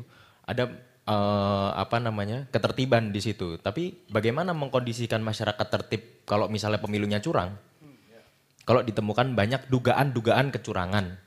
Begitu, kita sudah kawal itu. Nah mungkin sekalian saya promosikan saja, ada laman Instagram khusus untuk memantau gerakan mahasiswa hari ini yang masih tergabung, itu di 410.ind.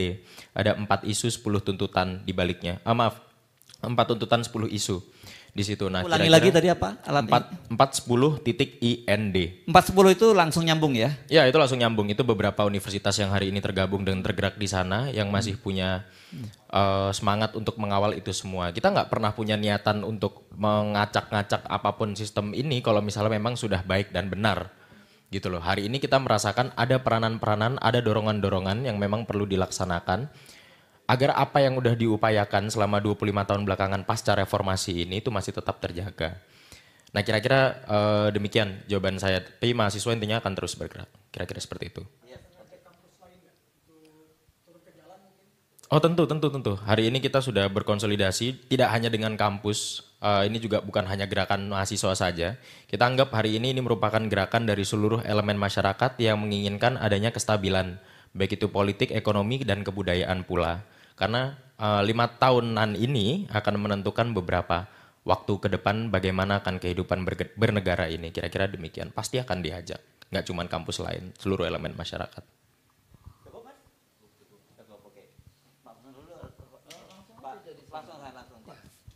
Siap nggak kalau diundang oleh? Ya, pertanyaannya siap dan tidak langsung ya.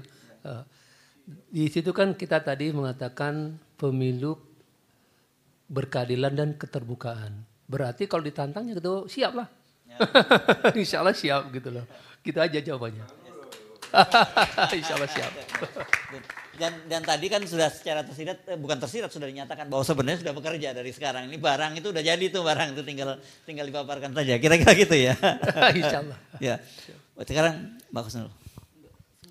Oh semuanya? Jawab. Iya. Ini ketiga. Langsung. Ya, oke, langsung nggak apa-apa. Supaya semua ngomong lah. Tadi apa pertanyaannya itu? Hak angket. Ya. Kalau hak angketnya sih sebetulnya sangat mudah terjadi ya, karena cuma memerlukan setidak-tidaknya 2 fraksi dan 25 orang. Jadi itu akan terjadi, tapi kan mereka mengukur. Kalau hak angket kalau nggak bisa digolkan di paripurna kan nggak ada gunanya gitu kan. Nah itu 50/1. Kalau tidak ada yang masuk angin, ya harusnya ini akan menghasilkan satu putusan yang memang untuk kebaikan bangsa Indonesia. Kalau kita melihat kondisi saat ini, bahwa untuk mendorong hak angket ini, semua parpol yang 2 sama 3 ini ya, 01 dan 03, yang 2 parpol yaitu PDI, P3, dan PKB, Nasdem, dan PKS, kelihatannya adalah sudah melihat bahwa ini ada kecurangan yang termasuk TSM, sehingga mereka juga melihat bahwa jalur hukum itu sudah tidak bisa diandalkan, maka mau tidak mau sebagai solusi bangsa, saya lihat akan menjadi jalur politik. Itu saya lihat. Dan harapannya sih semuanya akan masih bergabung ya. Kalau mereka bergabung ya bahwa putusan ini akan cepat gitu. Dan pemerintahan Jokowi akan di ujung tanduk gitu. Di ujung tanduk, dan kemenangan ada di kubu oposisi ini. Saya rasa gitu. Terima kasih. Kalau menunjuk ke tata tertib DPR, itu kan mengusulkan hak angket itu mudah. 25 anggota DPR, minimal 2 fraksi. Yang menjadi masalah ini kan di sidang pleno, apakah usulan itu diterima untuk membentuk pansus angket, itu menjadi masalah. Tetapi yang saya katakan tadi, ya kan, tadi kan di luar ini off air ya, kita ngomong gitu, ada partai yang kayaknya masuk angin, yang ditarget operasi gitu ya. Tetapi ingat Mas Heres dan ini Mas siapa tadi? Ya. Di situ ada fraksi rakyat, fraksi jalanan, ya kan. Jadi fraksi jalanan ini yang menentukan nanti gitu loh. Paling tidak itu 2410.com apa? 410 itu gitu loh. Tetapi ini kan isu yang dikeluarkan hak angket itu kan dari calon capres sendiri, dari Ganjar. Kalau itu mundur, ya kan? Wah itu kayak ini. Cuman kan yang kita tanda tanya waktu itu cawapresnya ini yang apa namanya Prof Mahfud dibilang, wah saya nggak ikut-ikut karena urusan partai. Betul itu urusan bangsa Indonesia padahal ini ya. Kalau urusan usul mengusul itu memang urusannya partai. Tetapi kan secara gagasan jangankan dia, kita aja setuju gitu loh. Ya nggak Pak Gatot? Iya kan? Ada yang tanda tangan masuk angin juga gitu ya. Tanda tangan. Yang itu loh ya. Jadi yang galak ini fraksi jalanan ini loh. Jadi seberapa mungkin ya kemungkinan politik ya kan bisa di DPR ya macam-macam. Tetapi termasuk juga ada kemungkinan sidang jalanan gitu loh. Yang ini gitu. Karena isunya udah terbentuk gitu loh. Nah gitu loh. Jadi saya kira kemungkinan yang Anda tanyakan itu kemungkinan yang formal atau yang informal gitu loh. Karena isu ini udah terbentuk gitu loh. Semua orang bilang hak angket gitu loh. Kalau dia mundur lagi justru lebih berbahaya menurut saya. Itu yang nggak bisa dikendalikan lagi, apalagi orang udah ngantri beras kok gimana? Ya. Gitu. Ya gitu saya kira ini nanti provokator lagi. Enggak, tadi Vladimir juga udah bilang kok bahwa dia tidak hanya mengajak mahasiswa tapi seluruh elemen masyarakat. Karena ini jadi concern kita bersama ya. Jadi sebenarnya dari situ kita terjawab tuh Ki. Ya, tapi di dalam perkembangannya kita lihat di misalnya KPU kan minta maaf gitu ya, udah salahnya gede minta maaf, belum lebaran gitu kan ya. Santun itu di dalam menghadapi kritik itu jebakan juga kayak gitu ya, gimana dia sudah beberapa kali melanggar etika kemudian begitu. Kalau dilihat dari peta politiknya memang kita punya masalahnya partai-partai politik kita ini juga sudah dikooptasi atau kong kali kong, unholy alliances kayak gitu kan dengan para oligarki ekonomi, kan kekuatan oligarki politik dan oligarki ekonomi yang bersama-sama. Sehingga tadi ada ketakutan kalau kemudian nanti tidak masuk angin ataukah di bail out kan dan sebagainya, pasti ada. Nah apa sih dampaknya? Dampaknya adalah rezim yang nanti akan membentuk pemerintahan itu tingkat legitimasinya itu rendah. Cuma kalau ngomong dengan rakyat legitimasi ku apa toh kayak gitu ya. Artinya nanti terjadi ketidakpercayaan kepada pemerintah baru. Akhirnya terjadi yang kemudian pemerintah baru terus represif. Kalau represif akhirnya juga ada batasnya rakyat. Karena kedaulatannya ada di rakyat. Sehingga terjadi disorder, disobedient dan akhirnya political chaos. Nah pemerintah tidak mendapatkan kepercayaan publik. Nah persoalannya hari ini langkah politik ini kan sebetulnya kalau saya bicara dengan kawan-kawan yang dari Fakultas Hukum, kalau ngomong sama orang Fakultas Hukum MK kayak gitu kan, udah jangan ke MK yang jelas itu gitu ya, langkah hukumnya jangan ke MK, serahkan pada rakyat. Jadi tokoh-tokoh sebetulnya banyak, ada tokoh-tokoh kemarin yang juga sudah 100 tokoh lebih dengan purnawirawan, kemudian juga petisi 100, ada mahasiswa, sebetulnya masih banyak yang di masyarakat kita, kelompok-kelompok masyarakat kita ini yang masih punya kesadaran politik yang luar biasa. Nah di sini yang kemarin yang misalnya paslon 01 dan 02 jangan sampai juga kemudian masuk angin juga kan partainya. Oh 03 ya, soalnya aku pikir cuma 2, nggak taunya 3. Nah bagi kami yang mahasiswa maupun ini kan kita ini moral force, ya kan, kita bukan partai politik, bukan di DPR, bukan paslon, bukan, tapi moral force. Tapi untuk kepentingan bangsa ini menjadi sangat penting karena sudah satu generasi sejak reformasi.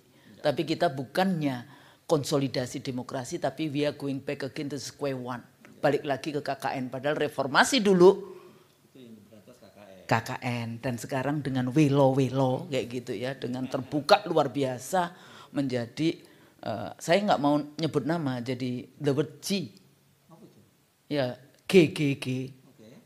Jadi kalau menyebut nama dia the word J and the word G kayak gitu kan. Kenapa? Mahkamah Keluarga, maksudnya jadi kita ini kok jadinya hanya ngurusin keluarga itu saja kayak gitu kan. Jadi demokrasinya di mana? Nah ini keprihatinan kita semua. Mudah-mudahan DPR jadi tetap harus berdoa semua. Ya, doa kan menjadi kekuatan dari bangsa ini. Kita berdoa mudah-mudahan DPR kuat di dalam memegang amanah dari rakyat ini. Saya pikir itu. Oke, beri aplaus untuk semua narasumber. Jadi saya kira ini memang betul, ini momentum yang baik dan nggak ada salahnya sekarang mulai memelototi anggota DPR yang dari partai-partai pengusung hak angket gitu. Begitu ada yang mulai masuk angin, mulai sabuk ada fotonya, ada viralkan di media. Ini ketemu ini ketemu itu mesti diviralkan saja supaya mereka merasa bahwa mereka dikawal, ya, diawasi dan dikawal oleh publik. Media juga bisa melakukan itu. Karena seperti kita tadi sebut sebelum off air, harusnya ini menang ya oposisi ini. Kenapa? Karena kalau kubu Ganjar 01 dan 03 itu partainya itu terkumpulkan sekarang ini PDIP punya 128 kursi, Nasdem 59 kursi, kemudian PKB 58 kursi dan PKS itu 50 kursi. Itu total kalau plus tambah lagi dengan P3 itu 19 kursi. Kalau P3 kelihatannya, nah itu yang tanda-tanda masuk angin udah mulai kelihatan P3. Tapi tetap saja itu totalnya 295 kursi. Itu dari 575 itu ya masih 50% lebih. Jadi harusnya menang. Nah berikutnya mesti kita intai nih siapa anggota DPR dari fraksi-fraksi di 01 dan 03 ini yang tidak lolos lagi dalam pemilu ini, tidak lolos ke parlemen. Ini orang-orang seperti ini potensi, atau dia tidak mencalonkan diri lagi, dia potensi masuk angin gitu lari. Nah ini yang orang-orang seperti ini yang harus diawasi secara ketat gitu ya. Oke, kita nggak seru nih kalau ada Pak Gatot di sini dan nggak kita minta bicara ya. Pak Gatot silakan. Oke, boleh.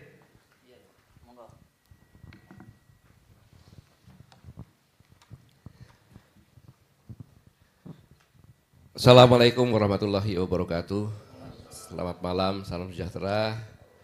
Prof. Husnul, Bang Ucok, Pak Antoni, ini ahli IT Jepang nyasar ke Indonesia ini. Dia bawa kabur istrinya, istri beliau orang Jepang katanya. Jadi udah tidak asing lagi kalau masalah IT. Kemudian Bang Dima dan Bang Hersu serta rekan-rekan sekalian, saya menyimak dari tadi suatu kebahagiaan yang luar biasa ya, bahwa istilahnya permasalahan yang sekarang sedang kita hadapi ini semua udah dibongkar di sini semuanya. Dan kalau saya nanti akan bicara agak sedikit ke kampung-kampungan, karena sebenarnya yang melek tentang pengetahuan ini paling hanya 10%. Itu adalah dari yang sarjana kan istilahnya ke atas. Yang 30% itu lulusan SMA. Tapi yang 60% itu SMP ke bawah. Itu yang menyebabkan mereka ini ya bukannya cuek, tapi memang karena tidak tahu. Tapi saya bahagia bahwa jangan khawatir terhadap hak angket. Karena adik-adik mahasiswa lewat Presiden Trisakti, Dima mengatakan bahwa mereka mengamati partai-partai mana saja yang bisa dibeli dalam tanda kurung, yang tidak akan berpihak kepada rakyat. Dan itu akan menjadi catatan tersendiri. Dan sudah mengatakan juga, apalagi Pak Karhum, Bang Ucok sudah menyatakan, kita ini semuanya menggunakan tahapan-tahapan sesuai dengan aturan yang ada. Tapi kalau tidak, maka sudah sewajarnya bahwa fraksi jalanan itu akan bergerak. Karena mati hidupnya bangsa ini ya ditentukan sekarang ini. Pemimpin boleh berganti, tapi negara tetap harus berdaulat dan tetap hidup sepanjang masa. Karena sudah diperjuangkan dengan pahlawan-pahlawan kita yang dahulu kita. Sedikit saya menyimpang tadi, Bu Kusnul aja pura-puranya tahu, padahal dia nggak tahu. Pada saat dia komisaris KPU dia nggak tahu kalau itu saya. Dia tahunya cuma GN aja, ada masalah GN. Saya terpaksa KPU pakai celana pendek, pakai kaos oblong, sendal jepit gitu kan. Begitu saya pensiun baru dia tahu kalau itu Gatot Nurmantio. Termasuk juga ketika 2004 KPU kecolongan, itu hanya jendelanya saja lah gitu ya. Tentang apa Golkar jadi buah gitu ya. PDI jadi buah, nama-nama buah jambu, itu kan pernah itu kan 2004. Nah itu sekaligus saya manfaatkan waktu itu. Saya manfaatkan karena kita sama-sama mengetahui bahwa ini ada suatu hal yang bahaya. Di mana kita belum punya undang-undang ITE itu. Maka waktu itu saya temuinlah Pak Matius Salempang, Kombes waktu itu, Polda masih satu di Reskrim Polda Metro Jaya. Ketemunya di rumah makan Padang Bu, di Tugu Tani. Dan saya temuin, abang bingung ya suruh nyari ini. Iya dek, saya bantu bang, tetapi kita negosiasi. Berapa? Oh enggak berapa, saya bilang gitu. Saya hanya minta abang berjanji, kalau pelakunya diketangkap, masukkan penjara. Pasti deh, benar. Saya panggillah teman-teman, anak mahasiswa itu. Panggil ini, Bang Matius Salempang, Kombes, Direskrim Polda Metro Jaya, dan berjanji akan menangkap. Coba abang sampaikan lagi, saya berjanji akan memenjarakan. Baik bang, ayo sekarang berangkat KPU. Berangkat sama-sama KPU. Saya masuk ke servernya, pakai fingerprint. Masuk KPU-nya, itu udah berlalu ya, nggak kena hukum nanti ya. Tapi saya tidak berpihak kemana-mana itu, hanya membantu saja. Buka, waktu itu Bang Roy Suryo belum bicara. Buka, saya bilang kita lihat semuanya bahwa ini adalah bukan dari Bangkok, tapi Jogja ke Bangkok, baru ke sini. Kita cari lagi daftar di daftar penduduk, lihat ada satu nama, kemudian ada 3 nama, itu Jogja. Saya bilang abang berangkatkan tim ke Jogja, nanti kalau dia online kita informasikan. Hari ketiga dia online, ditangkap. Kita biarkan sebulan, 2 bulan, begitu 2 bulan lebih, bola balik ke Polda bebas saja. Kita panggil lagi di tempat yang sama, waktu jamnya yang sama di, bang kenapa kok itu bebas? Aduh deh, nggak ada pasalnya katanya. Kita ketawa, itu yang kita harapkan kata-kata itu. Abang buat terlalu staff, akhirnya dibuat undang-undang. Karena dia penting untuk bisnis. Tapi celakanya undang-undang itulah yang memenjarakan anggota kami. Saka Nainggolan, ya kan? Anton Permana, Jumur Hidayat, Edi Mulyadi, dan banyak lagi itu. Jadi itu suatu yang lucu. Ya Bu Kusnul juga sama, tahunnya itu saya setelah saya pensiun malah. Dan saya terima kasih Bu Kusnul, dari dapat dikatakan bekas-bekas komunikasi yang dikatakan Bu Kusnul di kecamatan itu, pada saat tsunami itulah yang saya pakai, saya bentuk 2 tim, dan yang buka komunikasi IT di Aceh, itulah tim IT itu juga. Dan kita berpikir bahwa kalau ini tidak dibuka keluar, maka kita buat di situ kayak warnet tapi gratis. Gitu. Itu menggunakan IT-nya beliau yang saya bawa ke Aceh lewat satunya Hercules sampai di Aceh, satunya lewat Medan, 2 tim itu. Ini cerita lama saja jadi. Makanya begitu saya ngomong begini, sebenarnya yang dilakukan oleh KPU ini menggunakan cara-cara 2019. Dan 2019 sudah didata. Jadi Pak Koto itu senyum-senyum saja karena tinggal masuk. Dan berarti kata kasarnya gini aja lah. Sebenarnya itu sudah diprogram gitu aja lah Pak. Terus terang saya ngomong, sudah diprogram gitu aja. Sudah diprogram, menyimak dia sampaikan ya. Itu sudah diprogram sehingga begitu masuk barangnya angkanya seperti itu aja. Tapi sebelum saya lanjut, saya hanya ingin mengingatkan saja bahwa ketika Bung Karno mengatakan kami bangsa Indonesia dengan ini menyatakan kemerdekaan Indonesia. Kita adalah negara satu-satunya di dunia berdirinya itu secara demokrasi. Kekuatan di tangan rakyat. Kita belum ada negara loh itu Pak. Rakyat semua yang menyatakan mereka. Makanya rakyat inilah menjadi pemilik negeri ini. Ini perlu saya ingatkan karena sekarang ini kita ditindas rakyatnya. Dan selanjutnya rakyat bangsa ini kan kumpulan rakyat yang mempunyai tujuan sama atau cita-cita yang sama untuk membentuk negara. Belum ada negara karena belum punya wilayah. Kan belum punya wilayah Pak. Belum ada pemerintahannya, Nah, barulah diperintahkan kemudian DPR RI untuk membentuk suatu pemerintah negara Indonesia yang melindungi segenap bangsa Indonesia dan seluruh tumpah darah Indonesia, dan untuk memajukan kesejahteraan umum, mencerdaskan kehidupan bangsa, dan ikut melaksanakan ketertiban dunia yang berdasarkan kemerdekaan, perdamaian abadi, dan keadilan sosial. Jadi, pemerintah yang dibentuk ini adalah untuk melindungi segenap bangsa. Rakyatnya ini yang dilindungi. Kemudian, melindungi seluruh tumpah darah. Tumpah darah maksudnya adalah setiap orang yang lahir itu kan pasti mengeluarkan darah. Jadi, tempat kelahiran bangsa ini, ya udaranya, ya permukaan laut, dalamnya, dasarnya laut, di permukaan tanah, sampai dalamnya. Itu harus dilindungi. Karena itulah yang untuk mensejahterakan rakyat Indonesia. Sekarang seperti apa? Maka ketika pemilu sekarang ini, Presiden Republik Indonesia itu bukan sebagai kepala pemerintah untuk melaksanakan pemilu, sebagai kepala negara seperti yang melaksanakan ini. Membentuk pemerintah negara Indonesia yang melindungi segala macam. Jadi pemimpin yang melindungi bangsa, seluruh tumpah darah, memajukan kesejahteraan umum dan mencerdaskan kehidupan bangsa. Ini poinnya. Jadi harus ingat bahwa Presiden punya tanggung jawab sebagai kepala negara melaksanakan pemilu ini dengan persyaratan yang banyak. Dan kita menggunakan sistem yang dikatakan Bang Ucok tadi adalah sistem Montesquieu ya, trias politika. Nah, trias politika itu antara yudikatif, legislatif, eksekutif, kayak gitu. Eksekutif melaksanakan tadi pemerintah tadi, diawasi oleh legislatif, ya kan, ditengahi oleh yudikatif. Gitu.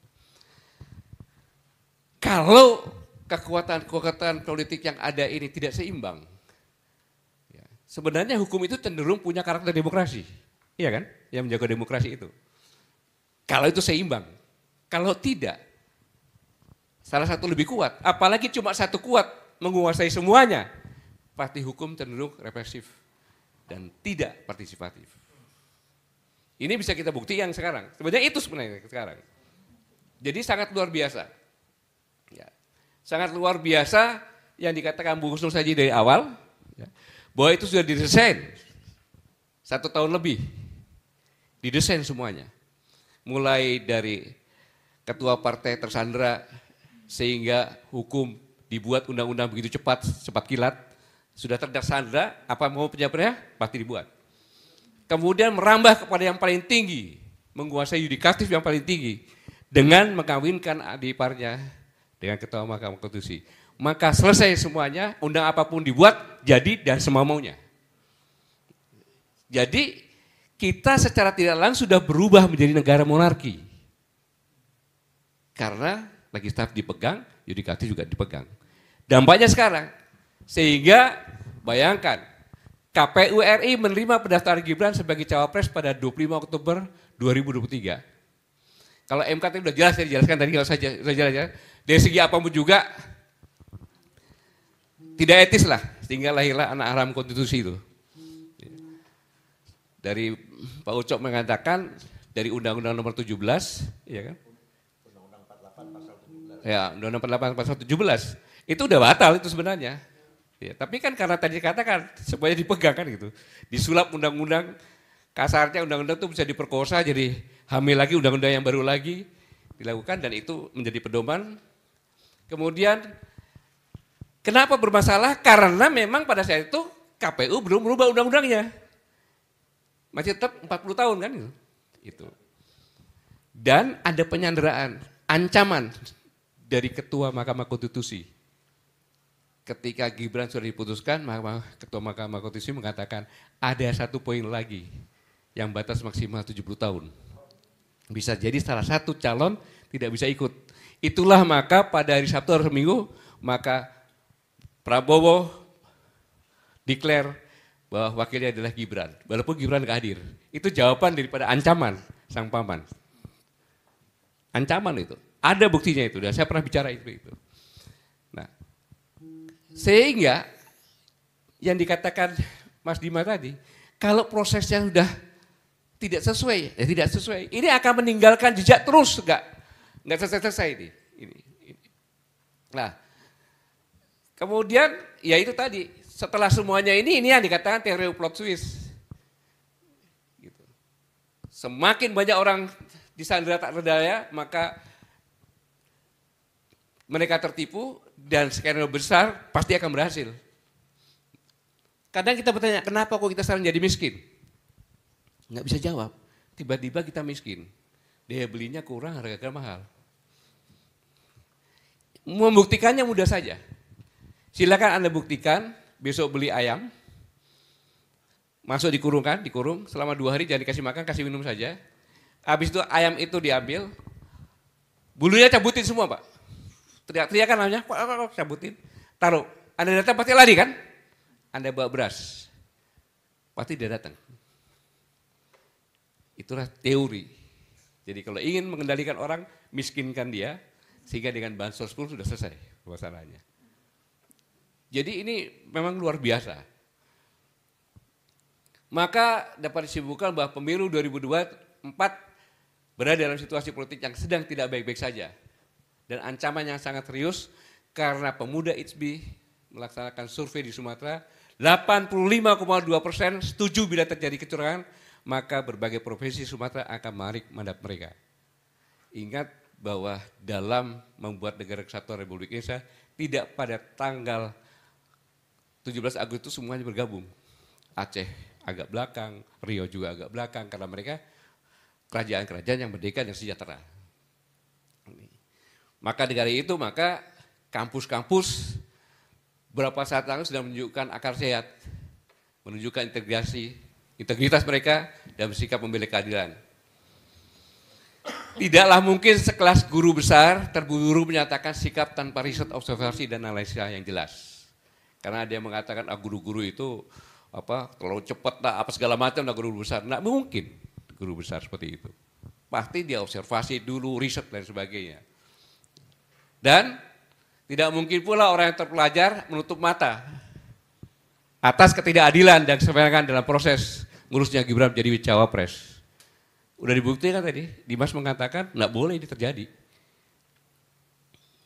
Kecuali pikirannya telah tutupi dengan duit atau godaan kekuasaan politik lainnya. Ini bisa terjadi pada hak angket. Kalau ketua-ketua partainya sudah terlanjur nikmat dalam kondisi sekarang, kenapa? Karena banyak. Jadi ini yang sangat-sangat berbahaya.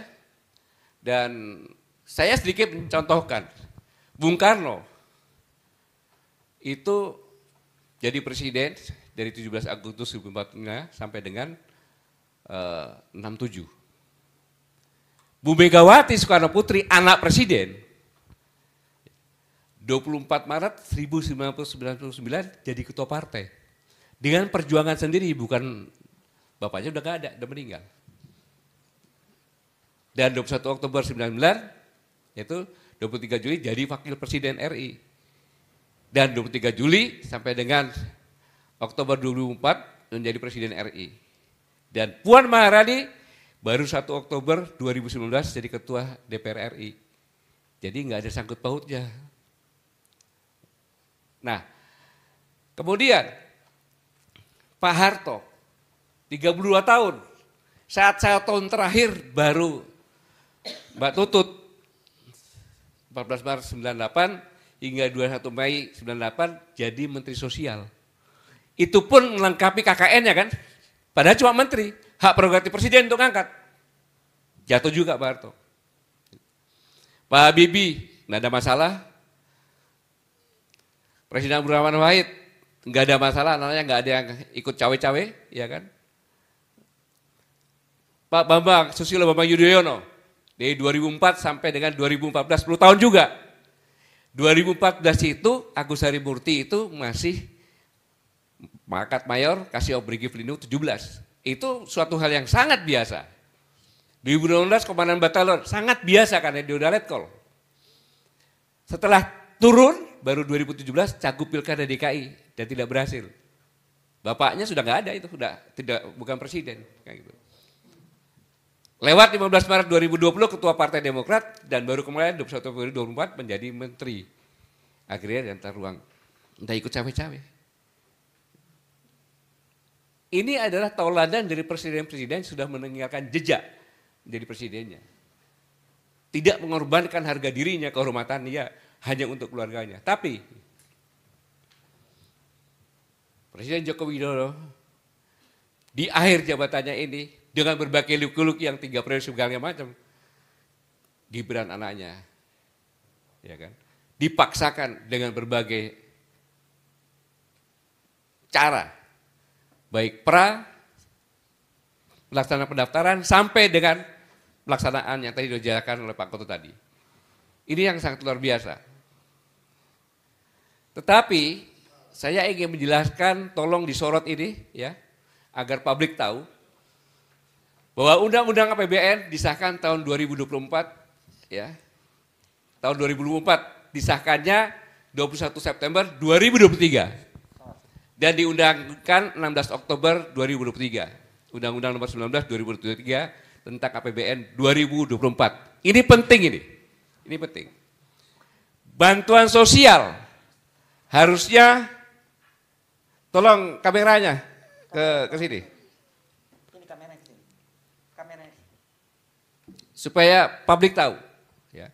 Bantuan sosial harusnya berakhir pada November 2023. Rapat Kabinet 6 November 2023, Jokowi memutuskan memperpanjang bantuan sosial sampai Juni 2024. Hanya keputusan seorang presiden tanpa persetujuan DPR dan tidak ada undang-undang APBN. Bisa dia buat harusnya undang-undang APBN, P ya, perubahan. Ini tidak. Bayangkan. Dari ini saja sudah melanggar. Kemudian perpanjangan bantuan sosial ini tidak ada di dalam APBN 2024 karena sudah diputuskan. Setelah APBN Undang-Undang pada 16 Oktober 2003, artinya pemberian bantuan sosial melanggar Undang-Undang APBN dan Undang-Undang Keuangan Negara. Dua sekaligus yang dilanggar. Ini fakta. Kalau dikatakan saya membuat berita bohong, silahkan. Oleh karena itu, Bu Sri Mulyani mengambil anggaran bansos dari kementerian dan lembaga lainnya yang dinamakan automatic adjustment sebesar 50,2 triliun. Itu kalau tidak salah disapu rata tiap-tiap kementerian 5%. Ini pun tidak boleh. Bu Sri Mulyani mengatakan alokasi anggaran bantuan sosial yang terindikasi kuat melanggar undang-undang ini atas perintah Presiden Joko Widodo. Firm itu. Dan alokasi anggaran bantuan sosial dari kementerian dan lembaga lain melanggar pasal 15 ayat 5 Undang-Undang Keuangan Negara nomor 17 tahun 2003 yang berbunyi APBN yang disetujui oleh DPR terinci sampai dengan unit organisasi, fungsi, program, kegiatan, dan jenis belanjanya. Enggak ada ini. Undang-undang APBN yang sudah disetujui DPR tidak boleh dirubah pihak manapun termasuk Presiden Joko Widodo. Melalui pemblokiran automatic adjustment, APBN hanya dapat diubah melalui mekanisme perubahan APBN yang disetujui DPR yang saya sampaikan tadi. Arahan atau instruksi Presiden Joko Widodo untuk memblokir anggaran kementerian dan lembaga juga melanggar Undang-Undang Anti KKN dan penyalahgunaan kekuasaan Presiden. Karena keputusan Presiden Joko Widodo untuk memperpanjang bantuan sosial secara mendadak ini bermotif politik dan nepotisme untuk mendongkrak elektabilitas dan memenangi Gibran. Artinya bantuan sosial dadakan tersebut sama sekali bukan untuk kepentingan masyarakat. Mengapa?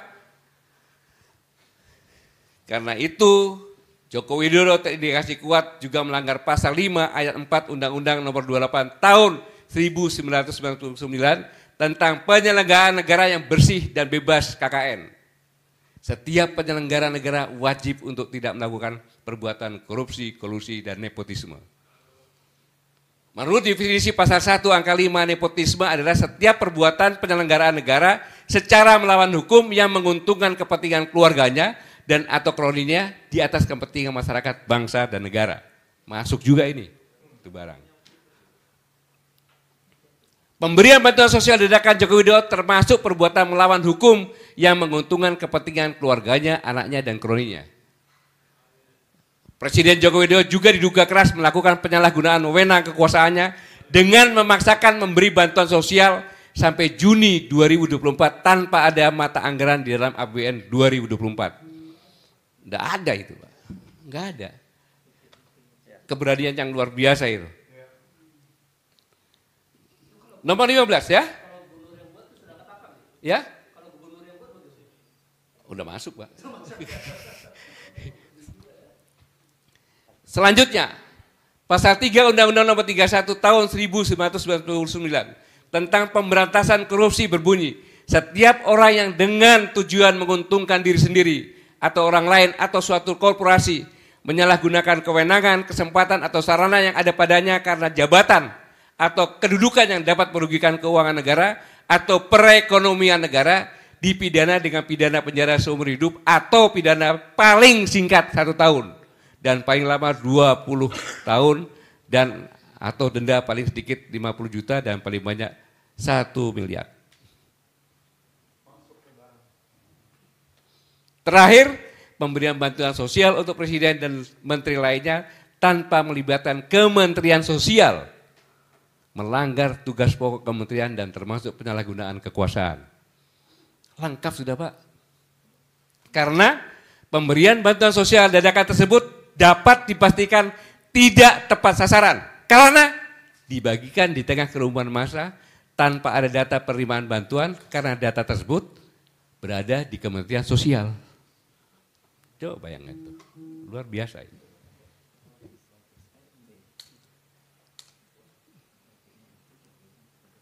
Jadi sangat-sangat luar biasa, ya saya katakan semua yang dilakukan tadi rangkaiannya jelas cacat moral. Mengapa itu dilakukan? Nah ini dia, Bu Gusnul. Jadi jangan nyalakan quick count, real count jangan. Nah, saya minjem kata-kata Profesor Dahlan. Yang terjadi sekarang ini adalah kebenaran baru. Kalau kebenaran menurut Dima, Bu Gusnul, orang kampus kan, Pak, itu kan kebenaran berdasarkan fakta-fakta kan? Iya kan? Sekarang nggak berlaku itu, Bos. Enggak, kebenaran berdasarkan friksi. Kebenaran berdasarkan friksi. Yang dilakukan quick count kan friksi itu. Mana ada 800.000 sekian, cuma 2.000. Sekarang kalau quick count itu berani, dia menyampaikan, saya berdasarkan, saya ambil sampel dari 2000 TPS, sebutkan TPS-nya. Iya dong, sebutkan TPS-nya. TPS mana-mana saja. Nanti kita bisa lihat, benar nggak itu? Kalau dia sebutkan itu, kita bisa langsung cek itu, Pak. Iya. Iya. Yang sangat disayangkan sekarang. Harusnya saya ini tidak ikut paslon mana-mana ya. Harusnya paslon 1, paslon 2, paslon 3 buat yang sama. Berdasarkan data fakta yang ada, sebutkan TPS-TPS-nya, bisa mengecek. Itu perbandingan, sudah selesai. Iya, kita tantang dong. Anda yang membuat quick count, kan? Sebutkan TPS-nya mana-mana saja. Ini yang seharusnya kita kejar sendiri. Karena saya katakan kebenaran sekarang yang baru ini adalah kebenaran berdasarkan friksi. Jadi sekarang ini, Dima, untuk apa kamu sekolah? Kau jadi budak di sini. Karena yang bisa jadi pejabat, anaknya pejabat orang-orang kaya. Yang dikatakan sekarang ini oligarki, itu adalah bangsawan-bangsawan. Gitu. Monarkinya yang tadi keluarga tadi. Jadi yang bisa jadi bupati, wali kota yang punya uang. Karena begitu dia buat kebenaran berdasarkan friksi, dia pelihara buser-buser, dia menyerang ke semuanya, terbentuklah itu benar. Dan sudah termakan, ada yang dia menyatakan menang, ada yang menangis kalah. Kan gitu, karena ini kebenaran friksi kan. Ini kebenaran yang terbaru sekarang ini sangat luar biasa. Sudah gila ini negara ini. Kalau kita percaya dengan kebenaran-kebenaran seperti ini. Ya kan dengan framing, kemudian tambah buser-buser yang banyak, ada orang cekat serang lagi. Karena sekarang Pak, banyak anak-anak muda sekarang juga sebagian orang tua juga Sudahlah terima aja, sudah menang kok. Saya kadang-kadang sedih lihat dengar seperti itu. Ini kok udah ikut-ikutan gila negara ini gila. Kan gitu. Sudah mengatakan seperti ini. Ini kan suatu hal yang, jadi kita kemakan friksi seperti ini. Maka kita bicara seperti ini, kita sama-sama mengobati yang sudah mulai gila-gila ini mudah-mudahan cepat sembuh gitu loh. Dengan fakta-fakta yang ada. Ada Pak Goto segala macam. Jadi kesimpulan yang saya sampaikan, saya ucapkan terima kasih. Dengan diskusi tadi kalau kita lihat semuanya, kita bisa melek semuanya. Hanya yang saya katakan tadi 10% saja yang sarjana ini yang bisa benar-benar mengerti, atau ditambah 30%, 40%. Yang 60% ini adalah kewajiban kita semuanya, tokoh-tokoh masyarakat, menjelaskan kepada masyarakat semuanya. Karena kalau tidak, tamat sudah. Kita kembali kepada negara monarki lagi dengan bentuk yang terbaru. Kemudian semua yang akan disampaikan tadi, kebenaran baru ini yang menjadi tradisi di semuanya. Sehingga anak-anak kita melihat kalau kita tidak jadi penipu, kalau kita tidak jadi korupsi, kalau kita jadi pencuri, kalau kita bersifat jujur, maka kita tidak bisa jadi orang. Ini berbahaya. Ini harus kita luruskan agar negeri ini selamat. Dan ingat, kita dorong agar terjadi di DPR, ya, angket, kemudian pleno juga. Kalau itu tidak bisa, terpaksa kita silakan parlemen jalanan. Karena hak dari rakyat untuk melakukan itu. Dan adik-adik kita mengatakan bahwa mereka sudah berkoordinasi bukan sendirian. Karena perjalanan bangsa ini sejak tahun 1900 kebangkitan nasional oleh orang muda. Sumpah Pemuda oleh orang muda. Perjuangan oleh orang muda. Kan gitu. Reformasi oleh orang muda semuanya. Mengapa? Karena mereka lah yang menuntut warisan yang benar-benar bisa untuk hidup negara ini ke depan. Terima kasih. Wassalamualaikum warahmatullahi wabarakatuh. Waalaikumsalam warahmatullahi wabarakatuh. Terima kasih Pak Gatot Nurmantio. Tapi jujur saya punya catatan sedikit Pak Gatot. Saya agak khawatir karena tadi Bapak menyatakan bahwa negara ini kan sebenarnya sudah negara orang gila gitu. Dan di tengah orang gila itu yang waras yang dianggap gila. Ya kan gitu. Jadi ya, tetapi sekarang saya penting mengingatkan kita memang tidak boleh membebankan ini sendirian kepada teman-teman di DPR yang sedang berjuang untuk mengajukan hak angket ya. Saya kira kita semua harus membersamai mereka yang sedang berjuang itu karena mereka butuh saya kira dukungan-dukungan dari kita semua gitu ya. Ya, jangan biarkan teman-teman di DPR sekarang untuk sendirian. Oke, Pak Gatot menambahkan. Kelihatannya nih Bang Hensu khawatir ya di DPR. Jangan khawatir Pak. Karena di DPR itu saya bicara-bicara ya. Mereka ini yang di koalisi pembaruan ya. Itu mengatakan bahwa gampangnya gini aja. Partai Demokrat apakah ada dipasang Demokrat bersama-sama Prabowo dan Gibran? Ada enggak? Enggak ada. Demokrat dengan Prabowo. Ya kan? Yang lainnya sama, enggak ada. Saya tanya, kenapa? Ya, dalam hati kita ini Prabowo yes, Gibran no. Partai-partai. Saya sedang dari kader-kader partai ya. Itu seperti itu. Kenapa? Mbak, Prabowo yes, Gibran no. Jadi dari kata-kata ini kita harus optimis. Tidak mungkin ketua-ketua partai ya kan dicap oleh adik-adik mahasiswa sebagai yang sudah terbeli, sudah tersandera. Inilah kesempatan untuk bangkit. Begitu Bang Suji, jangan takut ya. Oke, terima kasih. Cukup melegakan ini insight information dari Pak Gatot, tapi tetap saja kita harus terus mengawal ya. Terima kasih, tidak terasa kita berada di ujung perbincangan kita kali ini dan tapi saya kira ini kan hanya semacam trigger saja ya untuk men-trigger yang paling penting nanti adalah di lapangan yang harus kita lakukan itu. Kawal terus, jangan sampai lolos gitu ya. Oke, saya Hirsun Arif mengucapkan terima kasih atas kebersamaan Anda semua, juga teman-teman yang ada hadir di sini, ada di mahasiswa yang hadir, teman-teman media, juga para tokoh senior yang hadir di sini, dan juga buat Anda yang ada di beberapa channel di YouTube, di Hirsun Point yang live mengikuti live ini, Refli Harun channel, kemudian Bang Edi, dan banyak juga sejumlah channel lainnya yang menyiarkan ini secara live. Wabillahi taufiq wal hidayah. Wassalamualaikum warahmatullahi wabarakatuh.